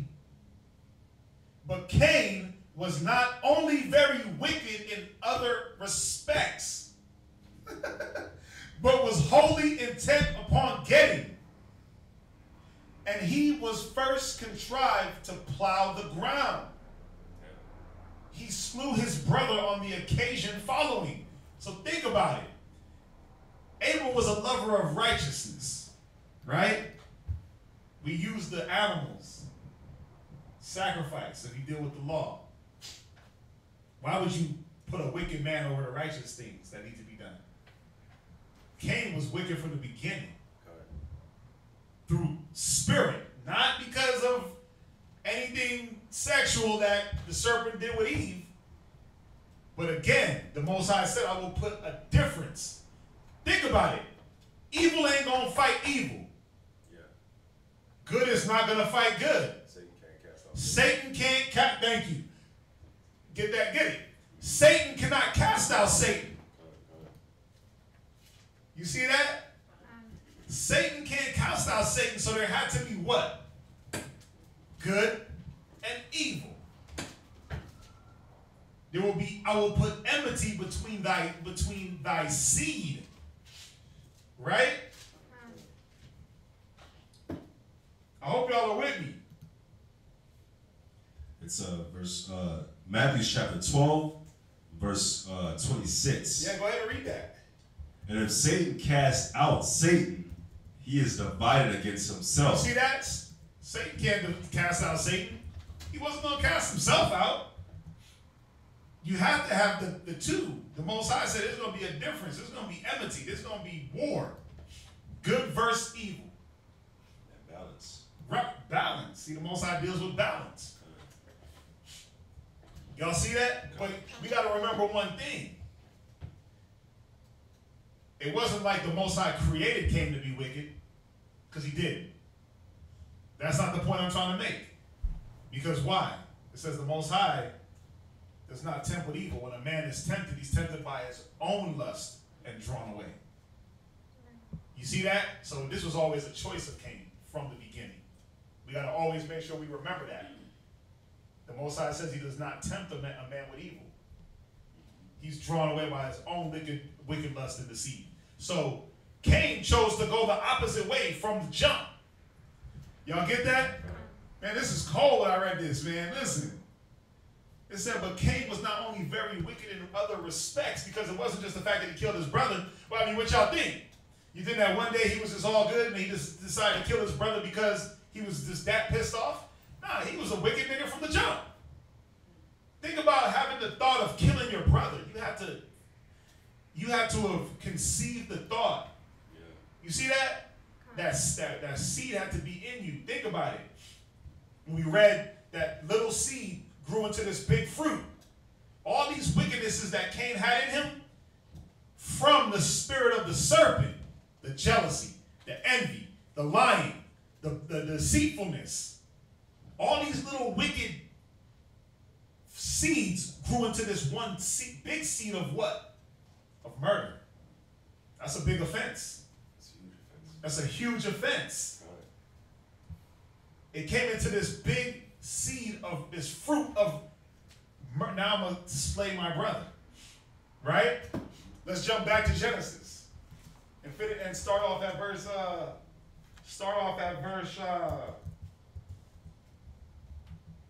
you could do verse 2. Genesis chapter 4 and verse 2.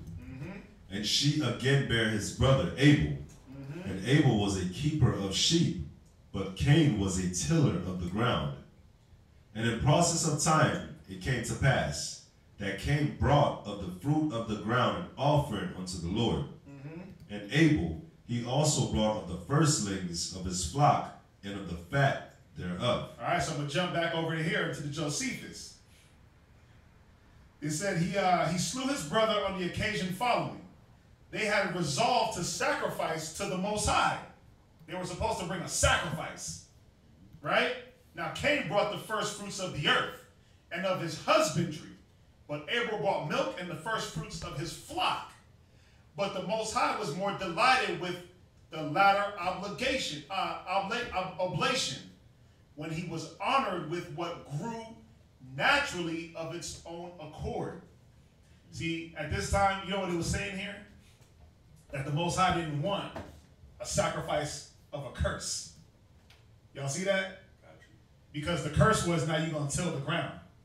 So people saying like, why didn't he accept how come the Most High didn't accept his offering? For one, it was the wrong offering. Yeah. Two, that's not what the Most High wanted. That's not what the Most High wanted. That's not what the Most High wanted. He didn't want a sacrifice of a curse. Because, watch, we'll see. We're going to read. It says, when he was honored with what grew naturally of his own accord, the animals grew naturally. Yeah. You see that? Then he was with what was the invention of a covetous man. Golly, Cain was a covetous man. See, basically, he was making the earth grow for himself. Yes, he needed it to eat, live, but he was damn near forcing it. Like, I'm going to make this grow. I'm going to overdo it. Now I'm going to just covet everything. And then guess what? I'm going to just bring whatever I want. I'm not going to go to my brother Abel and get the right side. I'm not going to humble myself. Because why? The spirit in him is lifted up. Yeah. He's prideful. Like we read in Habakkuk. Right? You see how these scriptures is going with the story? Yeah. You see that? Let's see here. Inventions of a covetous man. And gotten by forcing the ground.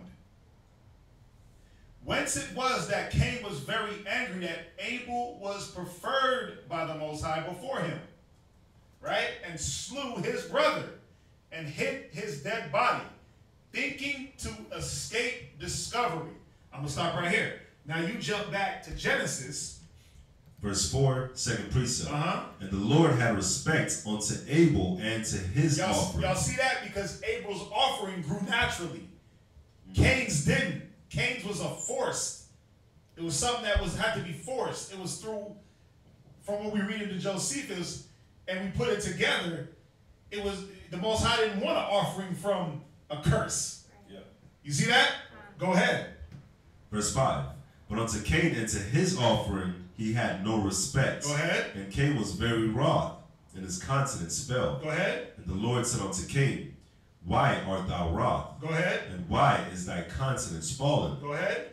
If thou doest well. We got to really look at this verse 7. It's really, really, read on. Go ahead. If thou doest well. Listen, if you do the right thing, Cain, go ahead. Shalt thou not be accepted. Won't I accept you? So, yeah. Won't I accept? But guess what? Cain was messing up from the jump. Yeah. Read on. This is how we know it. Go ahead. And if thou doest not well, sin lieth at the door. See, but sin been lying at Cain's door. Through that spirit, he was basically spiritually infiltrated. Yeah. From the beginning. Sin was always at Cain's door. Go ahead. And unto thee shall be his desire. Yeah, and unto you desire that sin. You see that? Go ahead. And thou shalt rule over him. You see that? But you're supposed to rule over sin. Yeah. But see, Cain, he was like, nah, I'm going to let sin rule me. He yielded his members as instruments of sin. Yeah. Get that for me. Get that. We're going to throw that in there. Y'all see that? I'm going to hold, where we at? Yeah, discovery, right here. Yeah, get that for me, because that's a good one to throw in. You're not your members as instruments of. We're going to get this other scripture just to throw in. It's Romans 6:13. Go to Romans 6:13 real quick.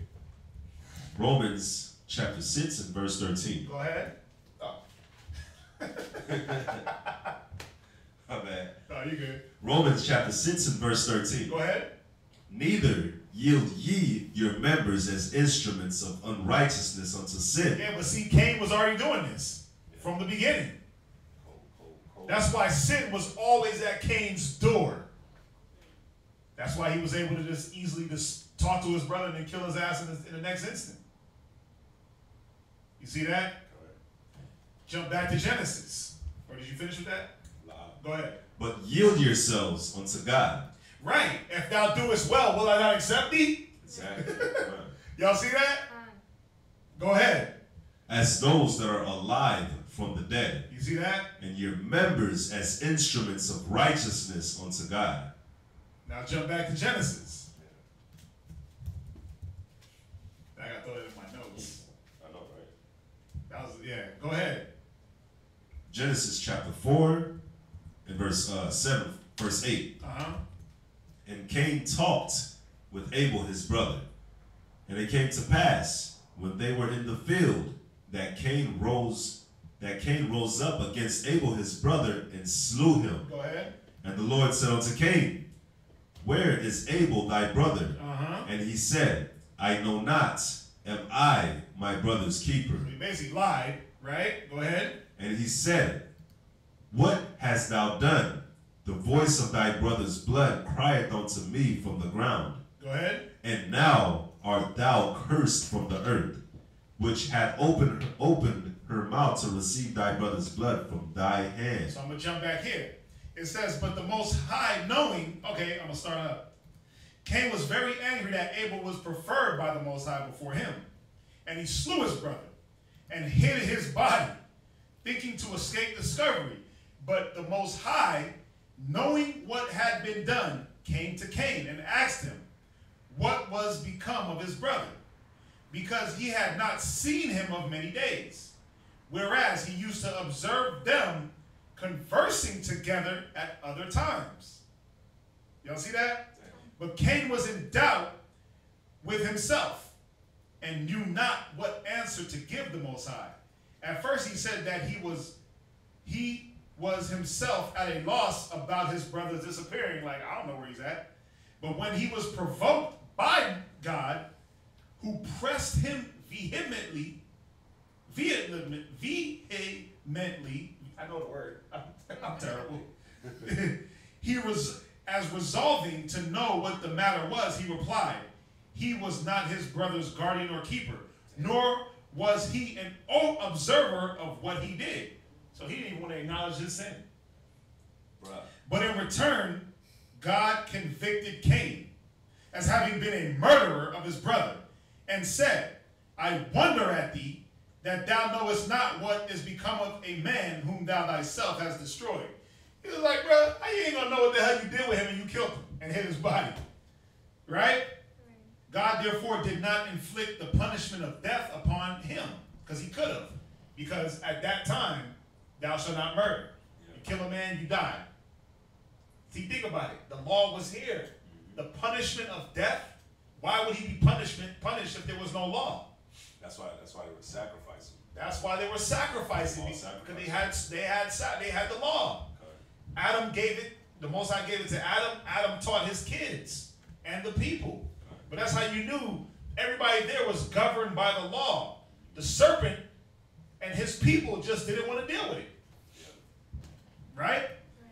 He said, God therefore did not inflict the punishment of death upon him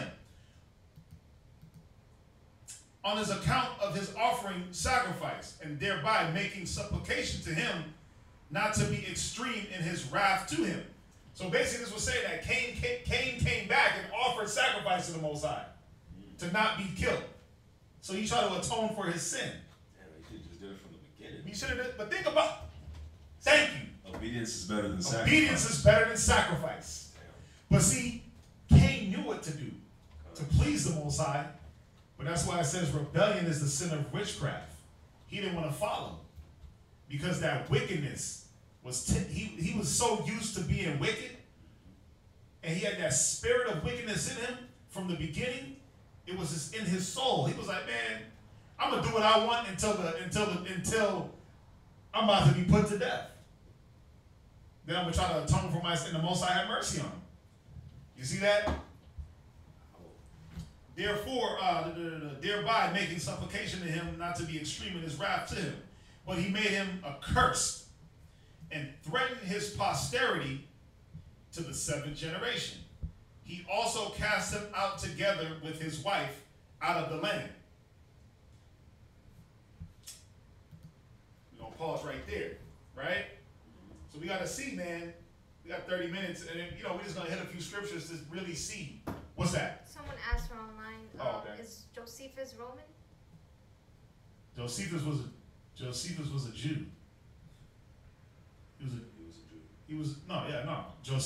was a Jew. And he was a historian for the Jews. Yeah, he was a Jew. All he did was just document history of things that happened and things that we already knew. And what he did was he actually was schooling the Romans. on things of our customs. Well, yeah, Josephus was a Hebrew. He was a Jew.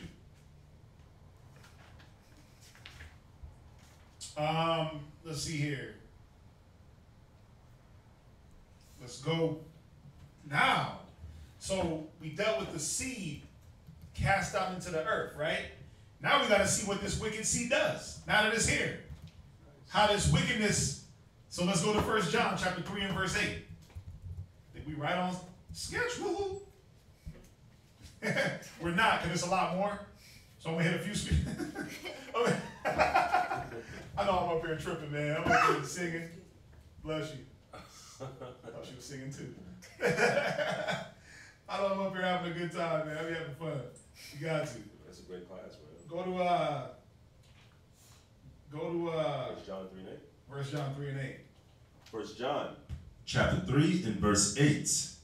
Wait, hold on. Let's see here. But there was not yet a man to toil the ground. Then Adam was created, and it was punishment at first, right? Part in Timothy where he said, beware of men with doctrine forbidden to marry and abstain from meats, which God has created to be received. So my point is, wasn't man made to till the ground before the so-called curse to till the ground? Well, let's go back to it, and let's get the understanding. With my Bible. Let's go back to it. We're gonna have to go to Adam, serpent. Let's go to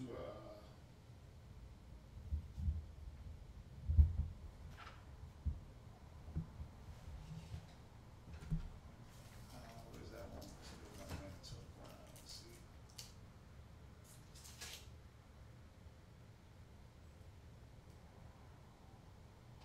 The man put him in the garden, dressed him, and kept it.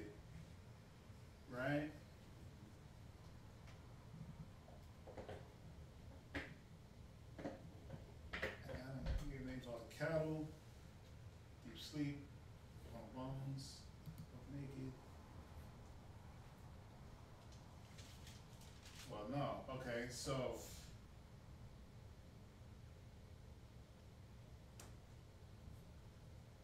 And Adam, he said, because thou hast hearkened.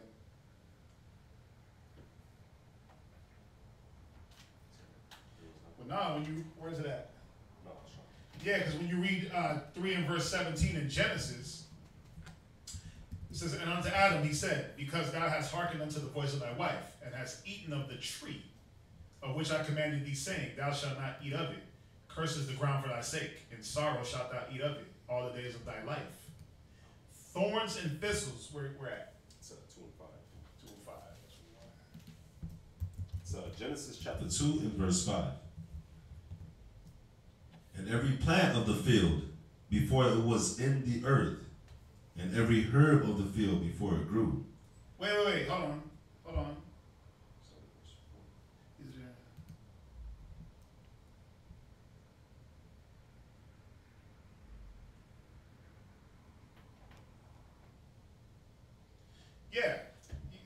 Yeah, read it.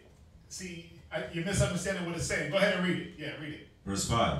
And every plant of the field before it was in the earth, and every herb of the field before it grew. Right. For the Lord God had not caused it to rain upon the earth. Right. He was showing us that everything was there without rain. It never rained, but watch, we're going to see.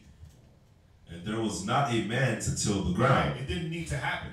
Things just grew. When you go in Esdras, when you read in Esdras, we can go there. When you read in Esdras, it tells you that the fruits and flowers just, they popped up. They were there.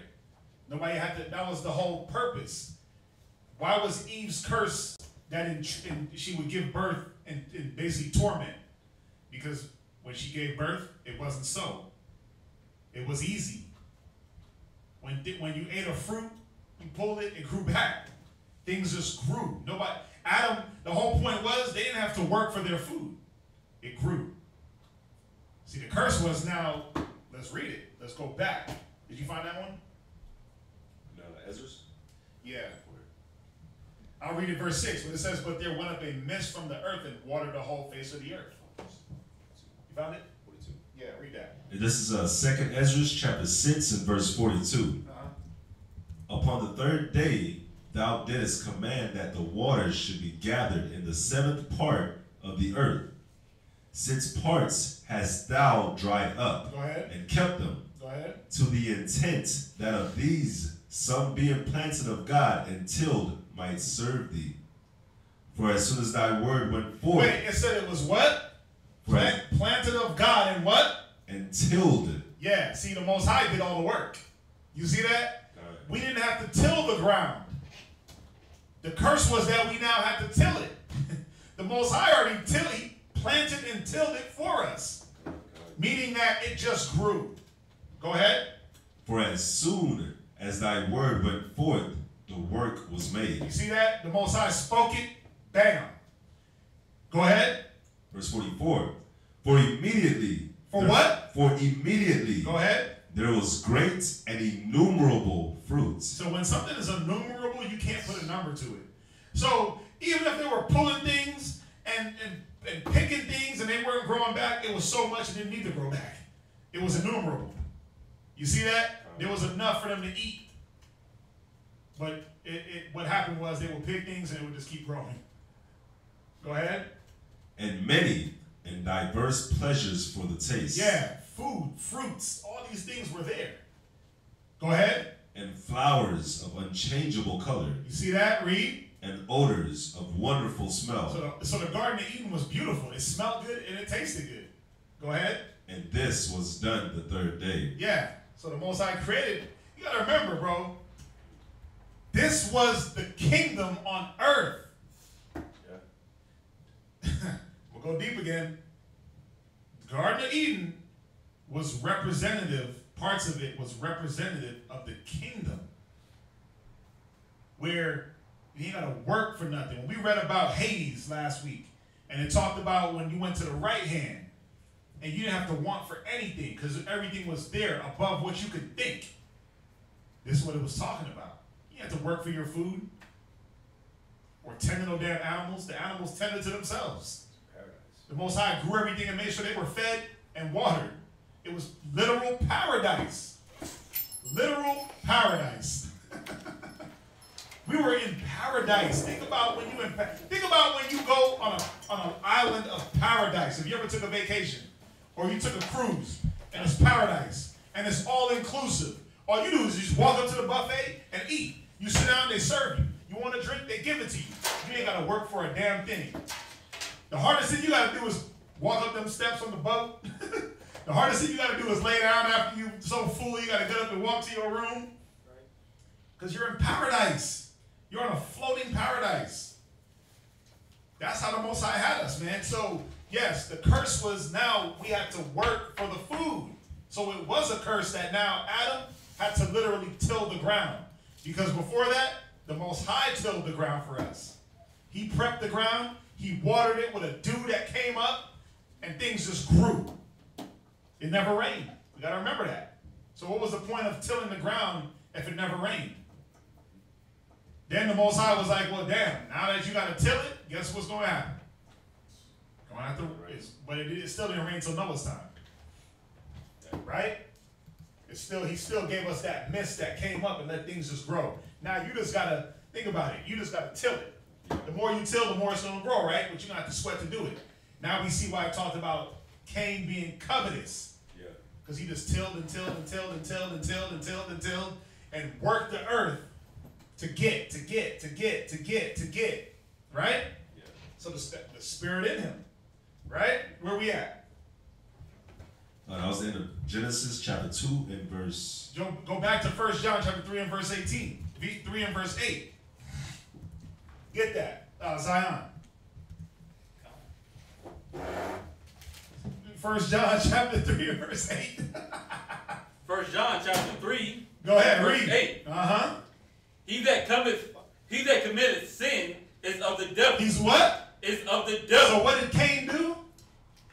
He committed sin, so he was of the what? Of the devil. Right. Spiritually. Read on. For the devil sinneth from the beginning. He did what? Sinneth from the beginning. Think about it. The devil sinned from the beginning when he tried to be subtle with Eve. He sinned from the beginning. Go ahead. For this purpose, the the Son of God was manifested, that Right. he might destroy the works of the devil. Think about it. Think about this. I'm going to go deep again.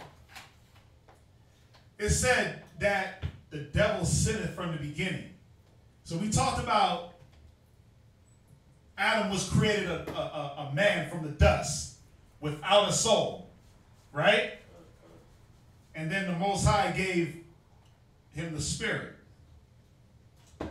right? He gave him the word, the commandment, right? When you read it here, it says, read it again, it says, for this purpose, the Son of God was what? Manifested. To do what? That he might destroy the works of the devil. Y'all get it? What y'all get? Think about it. From what we read, all the people were created equal at a point. Adam and all the people. Then Adam was appointed to the law at a point. So Adam was running around like a beast also. He was given the law. Right? He was given the word. What was the word? Who was the word? Right. Read on. Verse 9. Whosoever is born of God doeth not commit sin. Go ahead. For his seed remaineth in him. Go ahead. And he cannot sin, because he is born of God. Go ahead. In this the children of God are manifest. Go ahead. And the children of the devil. Right. You're manifest through your works. You see that? You're manifest through your works. It said that Abel did what? He was sought after righteousness. You see that? So we know that Abel was considered a son of God. Y'all see that? God. Cain was considered a son of the devil because of the works. Go ahead. Whosoever doeth not righteousness is not of God. Where you at? Verse 10, last precept. Go ahead. Neither he that loveth not his brother. Cain didn't what? Loved not his brother. So we dealing with Cain and Abel, right? So now, where can we jump from here? And then where can we jump from there? Christ and Judah. You cheating. No, but it's real. Cain and Abel, Jacob and Esau, Christ and Judas. Back to Jacob and Esau today. Right? Read on. Verse 11. Go ahead. For this is the message that ye heard from the beginning. So this is what was told to you from the beginning. That what? Read. That we should love one another. Go ahead. Was not Cain who was of that wicked one? And wait, it says not as Cain. Oh, not as Cain. Right? Because Cain did the opposite. God. Because Cain was what? Who was of that wicked one? He was of that what? Wicked one. See, Cain was of that wicked spiritual seed. Read. Who slew his brother. Go ahead. And wherefore slew him he. And wherefore slew he him? Because why did he slay his brother? Read on. Because his own works were evil. Y'all see that? Go ahead. And his brothers righteous. Because there was a right hand and a left hand. Go to St. John, chapter 8 and verse 44. See, now we really get into context what Christ is talking about here. But these are the works of the wicked seed. Murder, deceit, envy, hatred, right? God. He hated his brother. He envied his brother's works. He murdered his brother. He deceived, tried to deceive the Most High. They don't keep the law. Read that. St. John 8 and verse 44. St. John chapter 8, verse 44. Go ahead. For ye are of your father the devil. Ye are of what? Of your father the devil. Cain's father was who? The devil. Go ahead. And the lust of your father ye will do. You see that? On your belly, right? Because now the curse was you're going to follow your lust, as we read in Ecclesiastes. So the lust of your father What was the lust of Cain's spiritual father? He wanted, we read it in Habakkuk. The spirit of him is not upright. Transgress with wine. Commits adultery. Keep it not at the house. He followed all these lusts. Go ahead. He was a murderer from the beginning. He was a what? Murderer from the beginning. See, now this was Christ here hitting on the Pharisees and Sadducees, right? Referring them to Cain. Because who committed the first murder? Cain committed the first murder. Go ahead, read on. And abode not in the truth. Right, he didn't keep the law. Go ahead. Because there is no truth in him. Yeah, because why? His works were of the devil.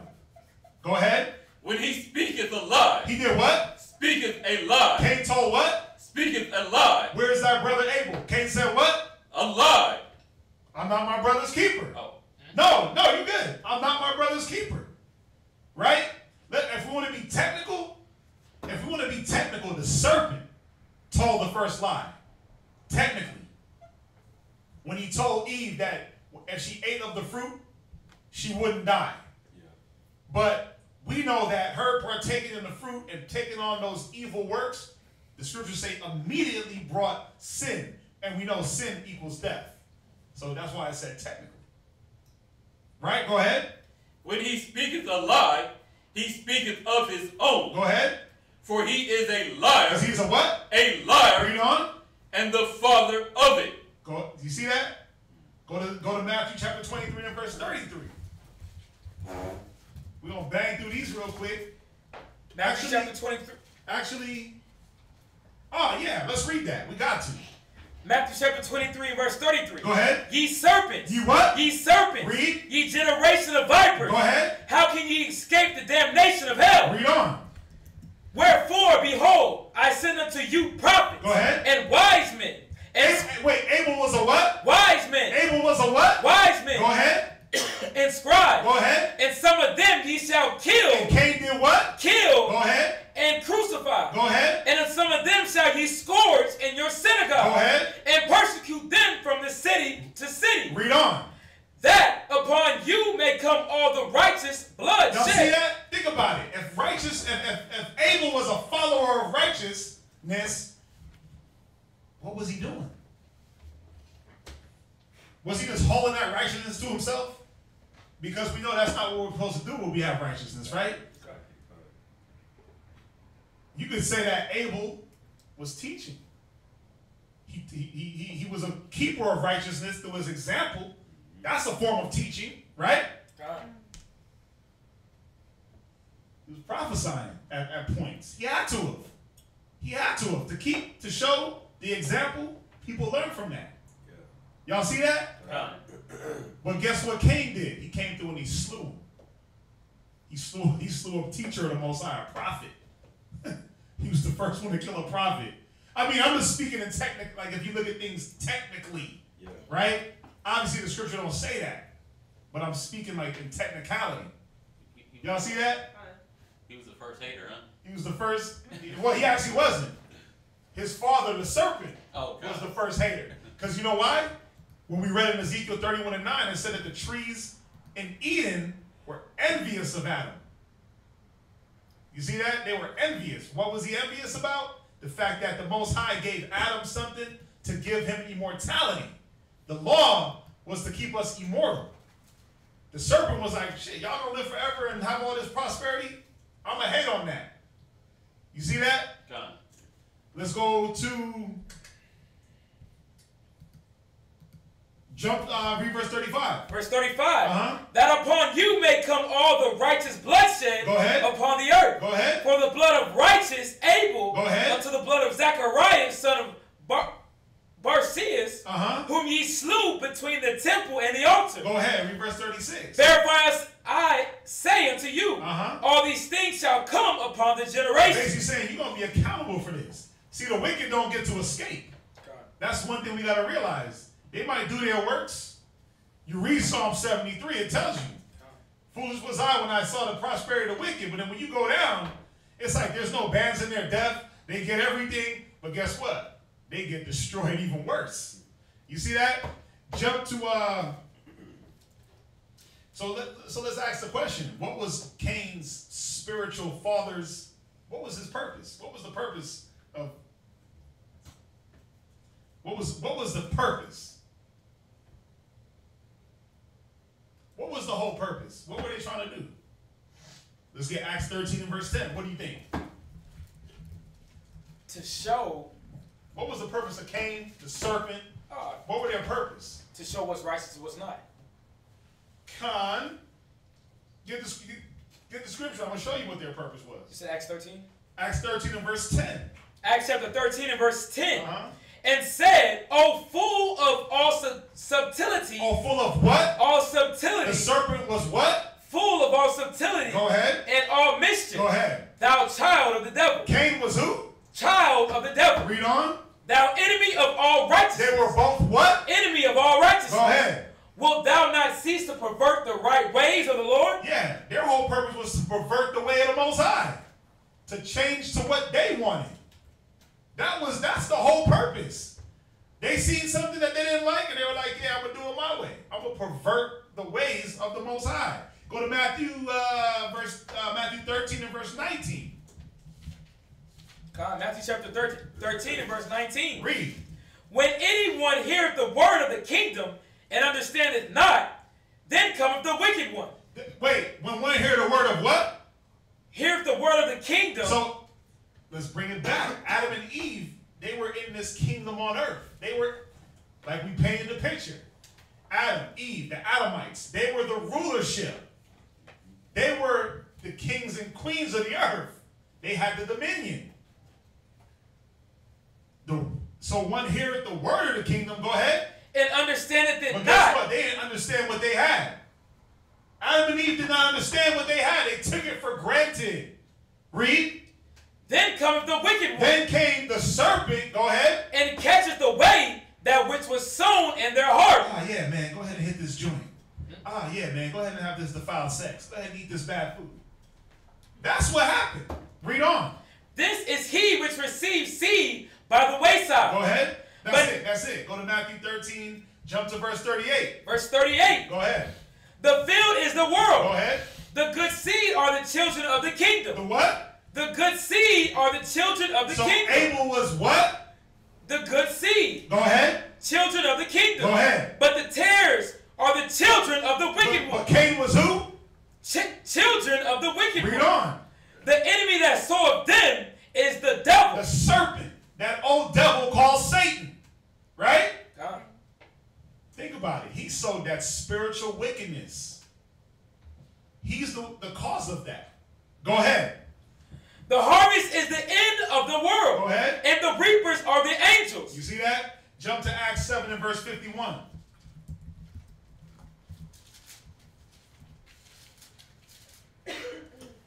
Acts chapter 7, verse 51. Go ahead. Ye stiff-necked and uncircumcised in heart. This was representing Cain. Go ahead. And ears. Uh-huh.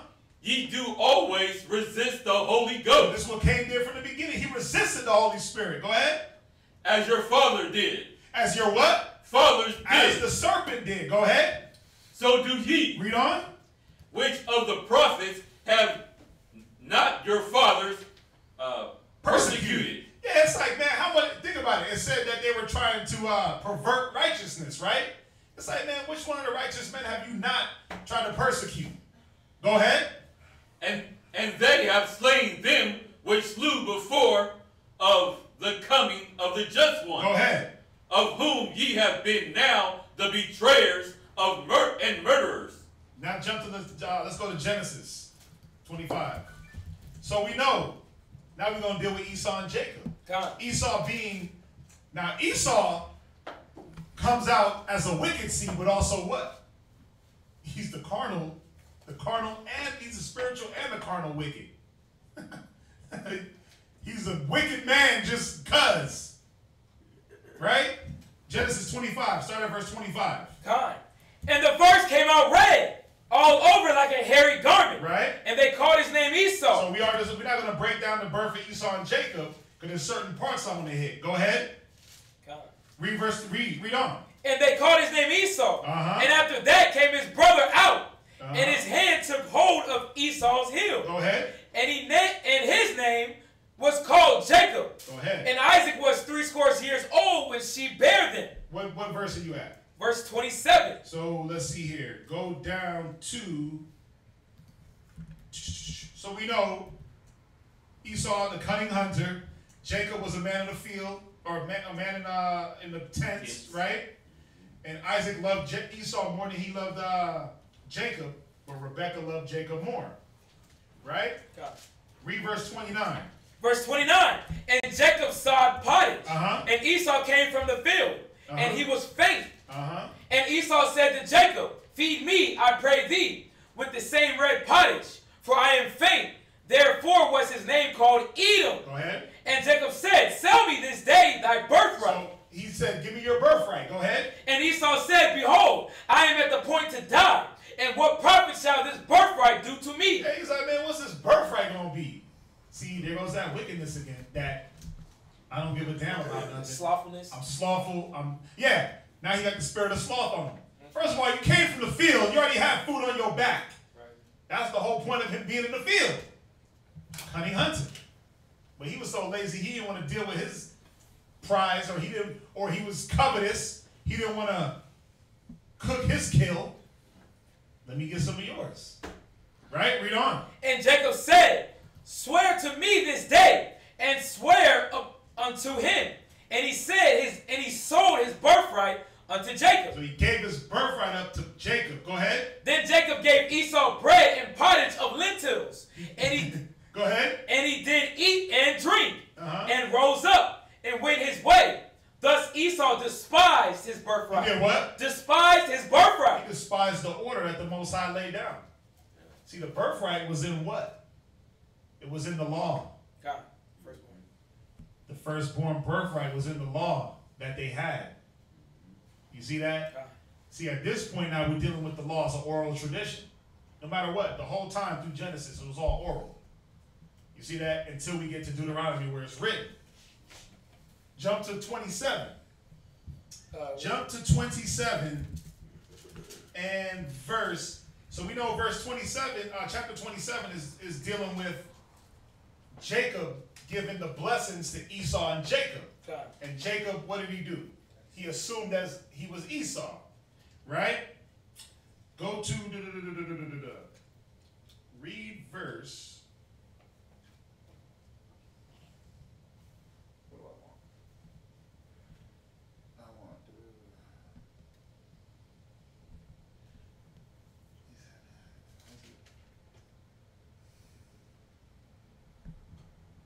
Oh, here it is.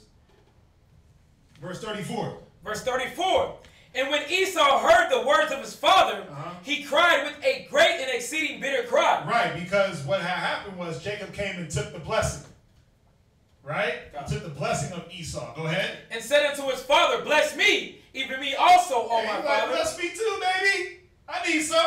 Go ahead. And he said, Thy brother came with subtlety, and had Go ahead. And had taken away thy blessing. Go ahead. And he said, Is it not he rightly named Jacob? Go ahead. For he has supplanted me these 2 times. Go ahead. He took away my birthright. Which he didn't do. Esau lied. He didn't take away your birthright. You sold it. Go ahead. And behold, now he hath taken away my blessing. Go ahead. And he said, Hast thou not reserved a blessing for me? Go ahead. And Isaac answered and said unto Esau, Behold, I have made him thy lord, and all his brethren have I given to him for servants.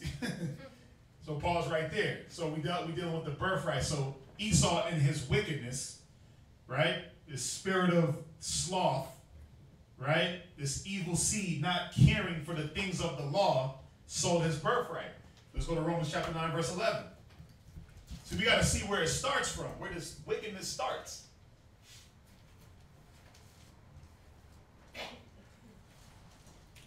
Romans chapter 9, verse 11.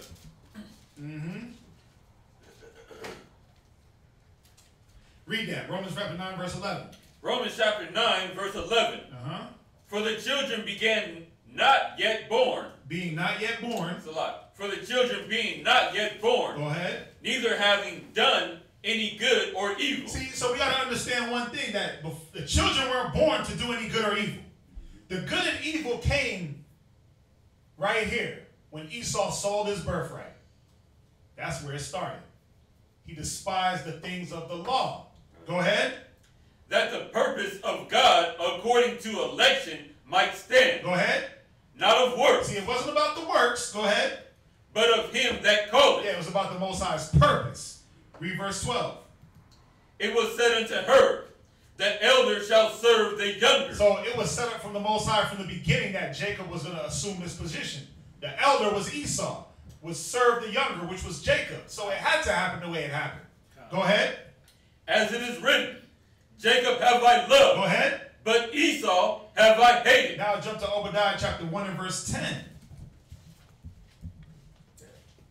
See, we got to understand the hatred from the Most High it wasn't because of the works. They had no works. But the wickedness started where? With the selling of the birthright. Then it goes to this point. Read. Obadiah chapter 1 and verse 10. For thy violence against thy brother Jacob. For what? For thy violence against thy brother Jacob. Wait a minute. So Cain killed Abel in what? Violence. You see that? Cain killed Abel in violence. Y'all see that? Read on. Shame shall cover thee, and thou shalt be cut off forever. Go to Psalms 37 and verse 28. Ooh. I might be able to get like all these scriptures out. I only got like a few more. And this is not even the whole class I had in my mind. I had like a bunch more to throw in. Read. Psalms chapter 37 verse 28. Go ahead. For the Lord loveth judgment. See, the Most High loves a righteous judgment. Go ahead. And forsaketh not his saints. You see that? You'll never see the saints of the Most High forsaken. A righteous man forsaken. Read. They are preserved forever. Go ahead. But the seed of the wicked shall be cut off. See that? Now you see why Esau gets no repentance. It's because of the violence. Now you see why we're going to go into it. Judas hung himself. He was cut off. Now you see how the righteous seed. See, you got to see how the righteous seed came through who? Did it come through Cain? Who did it come through? Seth. Right. What? Yeah, because Abel was killed. Yeah, it was Seth. I'm sitting here like, wait a minute, what? No, you're right, yeah. Yeah, I had a brain fart. You rarely hear his name. Yeah, you rarely hear the name. Yeah. But see, it came through Seth. It came, but this is the thing. If Abel wasn't killed, it probably would have came through Abel. You see that? But that's how the Most High set up the seed is preserved forever. Think about Christ. What line did Christ come through? Seth. Adam. Yeah, but Seth, but through Adam. But you see how it works? That righteousness, Adam, and then there's a split. There's a split. There's a split. Because no matter what, Adam was the righteous one out of what? Who was Adam's counterpart? Cain. No, Adam's counterpart. Oh, Eve. The serpent. Okay. Yeah. Second part. Yeah, it was the serpent was Adam's counterpart. He was the good and evil. Oh. Adam fell. Adam fell. Yes, he fell. But Adam wasn't just like some wicked ass dude. You see that? And you know how he wasn't a wicked ass dude? Because look at Abel. It said Abel sought after righteousness. How? He was taught through Cain. Right? Let's go to now we're gonna deal with Yahushua and Judas real quick. Go to 2 Corinthians 11 and verse 13. Got like 3 more scriptures and then we're gonna end it. So we gotta see it. So we know that Judas was what? He was an apostle, right? God. But what did he have on him? Spirits. He had demons. We're gonna see it. Go to 2 Corinthians 11 and verse 13. 2 Corinthians chapter 11 verse 13. Go ahead. For such are false prophets. So because Judas was what? False prophets. Go ahead. Deceitful workers. Transforming themselves into apostles of Christ. Yeah, see, this is what Judas was able to do. He was able to now, through his wickedness, he was able to transform. Because Judas was wickedness from the jump. He was stealing money from the whole jump. From the 5 years he rolled with Christ, he was robbing the bank. He was the money keeper. He was always robbing. Read on. And no marvel that for Satan himself is transformed into an angel of light. Right, so now let's go to John chapter 6 and verse 70.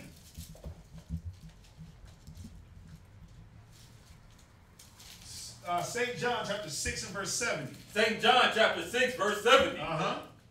Yahushua answered them, Uh-huh. have not I chosen you 12? Right. Christ said, have not I chosen you 12? But here's the kicker. Read.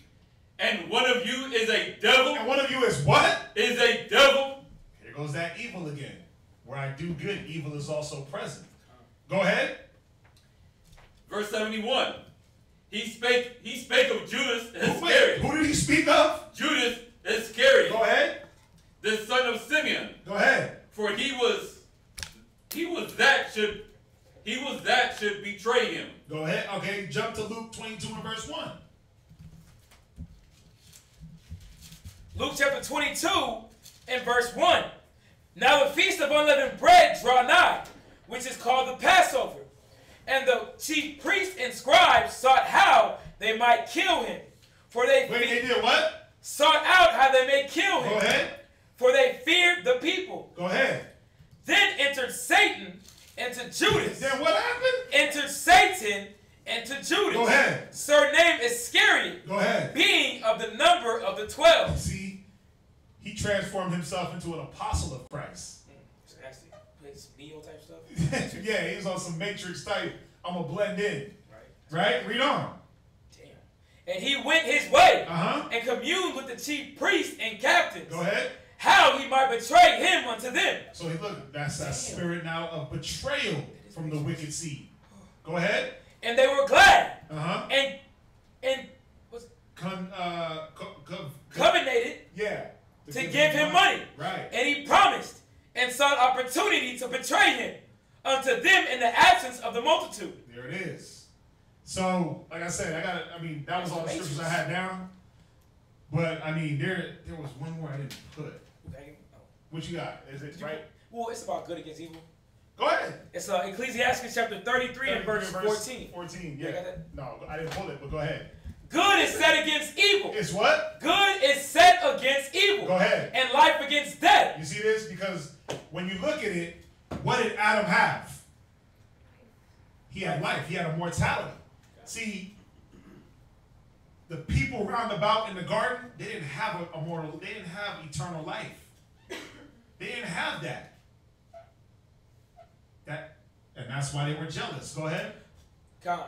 So is the godly against the sinner. You see that? So is the godly against the sinner.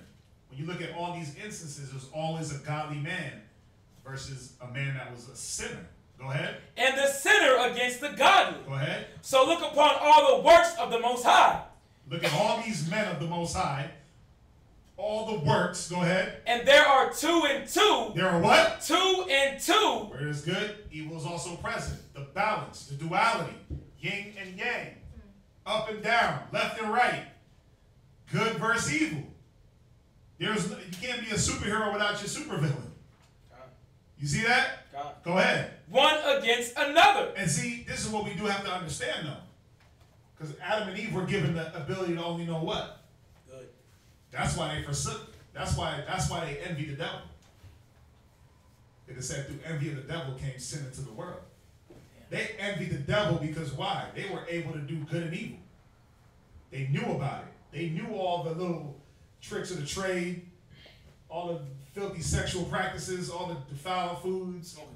Smoking weed. Yeah, they was doing all that. It's like we could only use the herb to heal us, but y'all niggas over here getting high. We want to see what's up. Right. Wait a minute. We can only drink a little bit of wine for our belly's sake, but y'all niggas over here getting trashed. Trying to get faded too. You see that? The envy, that little bit of seed of wickedness that went into Adam, grew into this fruit of righteousness. Again, a watermelon seed is yay big. But how big does a fruit grow? So we got to look at that, man. We got to look at that. But real quick, we're going to deal with this. The part of Timothy, my point is when... Yeah, the third day there was no man. Yes, things were growing, but there was not yet man to slay the ground. Yeah, but the whole point is this. There was no man needed. Because think about it. If there was a man that was needed to till the ground, wouldn't the Most High create man first? And then say, look, go work the ground so it can grow? No, he had it set up for us. to where things already grew. You got to remember, let's put it back into the Hebrew mind, and let's look at it for what it's saying. The punishment was that they had to till the ground. That was the punishment. That was the curse. Let's go back to, let's think about what it said with Eve. Let's go there real quick. We gotta examine these scriptures, man. It's important. Let's go to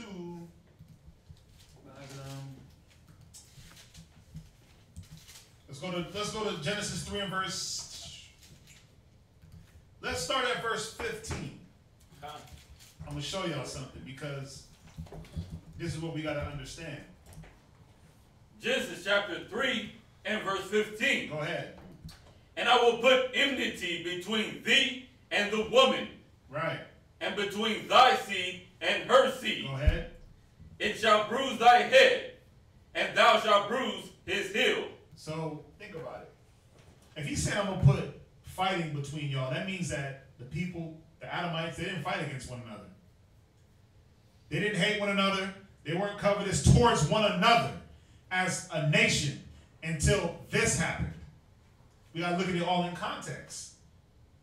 So they didn't fight against each other until the Most High said this is what's gonna happen. Right? Now read verse 16. So that was a curse for for Adam and Eve and for the people.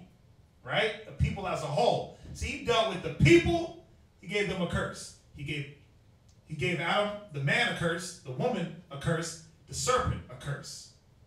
And his folks.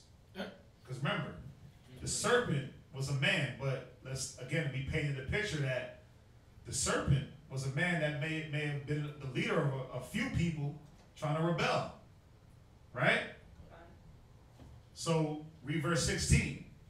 Unto the woman he said, I will greatly multiply thy sorrow. Because guess what? If it was just about Eve, how come all you women get the same monthly pains? Y'all all give birth the same, where it hurts. It wasn't just about one woman. Go ahead. And thy conception. Go ahead. In sorrow thou shalt bring forth children. Go ahead. And thy desire shall be to thy husband. Go ahead. And he shall rule over thee. See, this is the thing. Because at this time, we know what the order is from Corinthians, right? But that wasn't always the order in this time. Because why? The women knew the law. They knew they were equals. They were equals. They had the same understanding of the law. They were equal. But now the Most High had to set it up to say, nah, listen, now you're going to have to be subject. When it says your desire will be to your husband, what that's saying is now you're going to be subject to your man. Read verse 17. And unto Adam he said, because thou hast hearkened unto the voice of thy wife, right, and hast eaten of the tree of which I commanded thee, saying, thou shalt not eat of it. Go ahead. Cursed is the ground. What is what? Cursed is the ground. The ground was now what? Cursed. Go ahead. Is the ground for thy sake. Go ahead. In sorrow shalt thou eat of it all the days of thy life. Yeah, because what's the sorrow? I got to work it. And when I do work it, what's not going to happen? It ain't going to rain. It's going to be a drought. When I plant my seeds, if I don't plant plenteous, what does it say? If you sow plentiful, yeah, you sow sparingly, you reap sparingly. You sow bountifully, you reap bountifully. So now, the sorrow is this. Now I got to go till the ground. If I don't plant like 1,000 seeds, I ain't going to get nothing. Because if I sow 100 seeds, 50 the birds going to come eat. 25 going to get washed away by the water. The other 25, 10 of those, they going to grow and die because of the sun. So I might get 10 out of 100. That's the sorrow. Because why? When you read in Ezra, there was no sorrow. Why would there be sorrow in paradise? Let's go back real quick. Let's go back to 2nd Ezra. Where's it at? Watch this. It's actually 2nd Ezra 6 and verse 38. 2nd Ezra chapter 6 and verse 38. Go ahead. So we talk about from the beginning. Go ahead. And I said, O Lord, thou speakest from the beginning of the creation. Go ahead. Even the first day. Said thus, let heaven and earth be made. And thy word was a perfect work. And their word was what? A perfect work. Wait, it was a perfect work. You gotta remember, these works that the Most High did were perfect. It didn't need a man to put his hand to it. It was already perfect. Go ahead. And then was the Spirit. And darkness and silence were on every side. Go ahead. The sound of man's voice was not yet formed. Go ahead. Then commanded thou a fair light to come forth of thy treasures, that thy work might appear. You see that? That's not the one I wanted. I wanted the one in... Now you want to talk about how the gates... No, I wanted the one in... It's in Ezra. We pulled it earlier.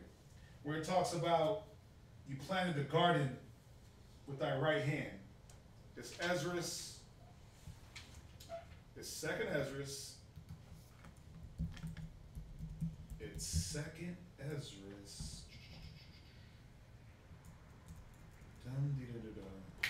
Second Ezra chapter 3 and verse 5.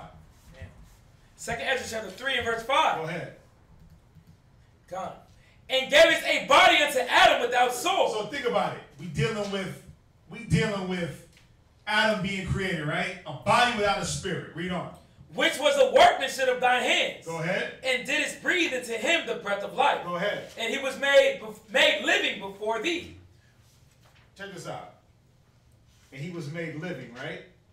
Read verse 6 for me. And thou leddest him into paradise. He was led into what? Paradise. He was led into slavery? Paradise. He was led into workmanship? Paradise. See, Adam was led into paradise. Part of that paradise was that he didn't have to work for a damn thing. That's why he took it for granted.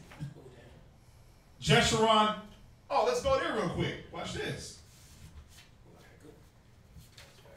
Yes, sir. We're going to go there real quick. See, we got to dispel. I don't want to use the word dispel, but we got to get the understanding of the scriptures, man, because it's important. Deuteronomy, right? Let's go to Deuteronomy chapter 32 and verse 15. Ooh, what you got? Ecclesiastes chapter, second Ezra chapter 7 and verse 13. Just about him not having to till the ground because it brought immortal fruit. We're going to go back there. Yeah, we're going to go back there. Wait. Ecclesiastes what? No, second Ezra 7 and 13. Second Ezra 7 and 13. 7 and 13. Where am I at? Second Ezra chapter 7. Oh. Just brought immortal fruit. Obviously, we can't till immortal fruit. Yeah, I don't know if that's, yeah. Wait.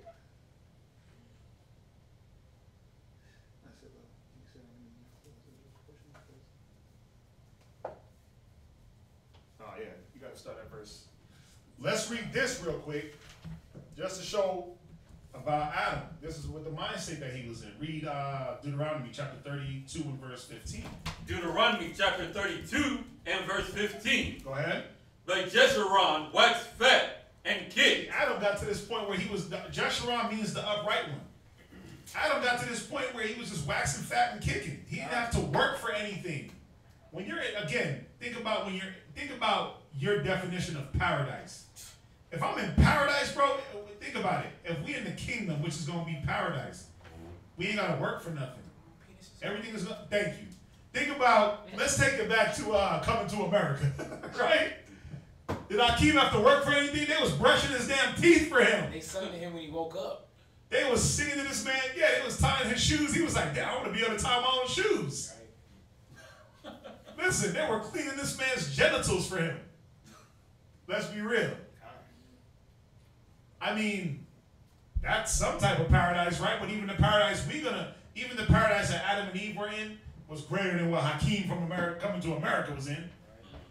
Where things was just at their abundance. It said innumerable amount of fruit. Now let's go to your second Ezra.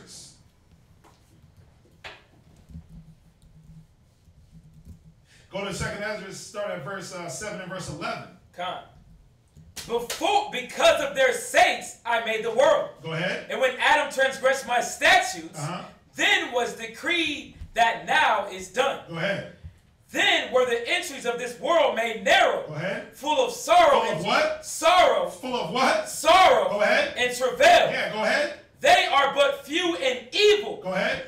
full of perils and very painful. Go ahead. For the entrances of the elder world were wide and sure. You see this? The entrances, it was sure. It was a sure thing that what? Read. And brought immortal fruit. You see that? Come on, man. It brought immortal fruit. You think that you could till that? You think you could till immortality? Now we gotta labor. That's nasty. Now you gotta labor to fruit that withers. And then, I mean, you could take that spiritually, physically, but you gotta see what the scriptures are saying.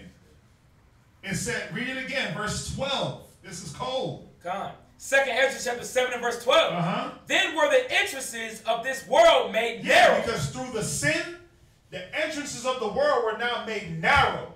There was nothing sure. There was no surety. That's why it says narrow is the gate, right? And straight is the path.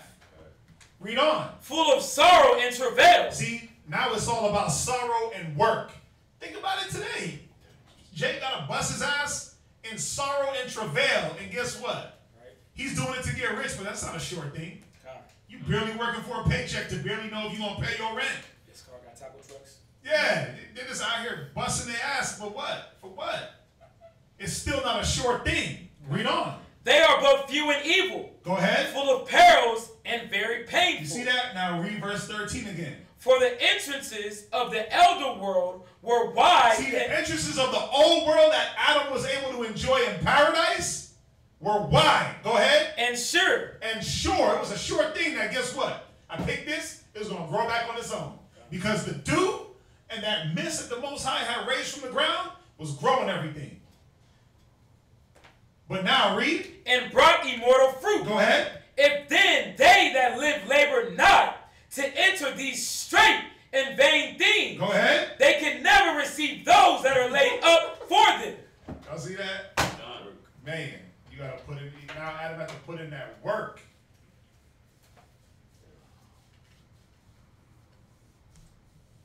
Damn. Yeah, I might have been finished that chapter. Oh my God. That is, and now let's jump back real quick. 2nd Ezra 6 and verse 43. Come on.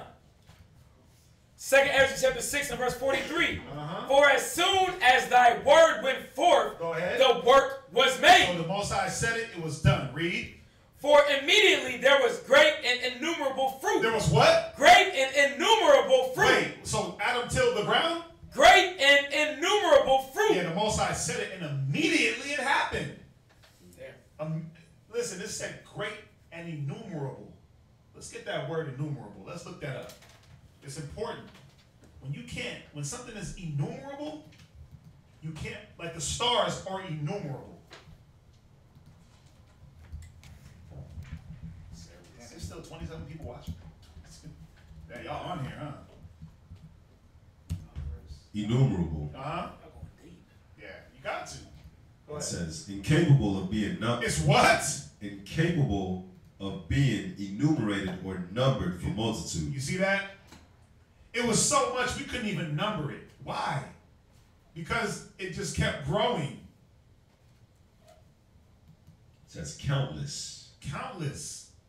Extremely numerous. It kept growing on its own. You pulled, it grew. It pulled, it grew. The Most High set it up to where it was just a bunch of it. And when he threw us on the earth, it was like, eat, do what y'all need to do. But it grew on its own. We didn't have to till it. Now came the punishment of tilling it after the fact, after the transgression. You see that? God. So hopefully that got cleared up. I mean, if not, we can go through it. But yeah, hopefully you're still watching, brother. Raz Sabine. But listen, it's 10:20. I took y'all over, man, but it was a good class. I hope y'all enjoyed it. I hope y'all got something from it. I know it's a lot of scriptures. I've been pulling these classes with a lot of scriptures lately, man.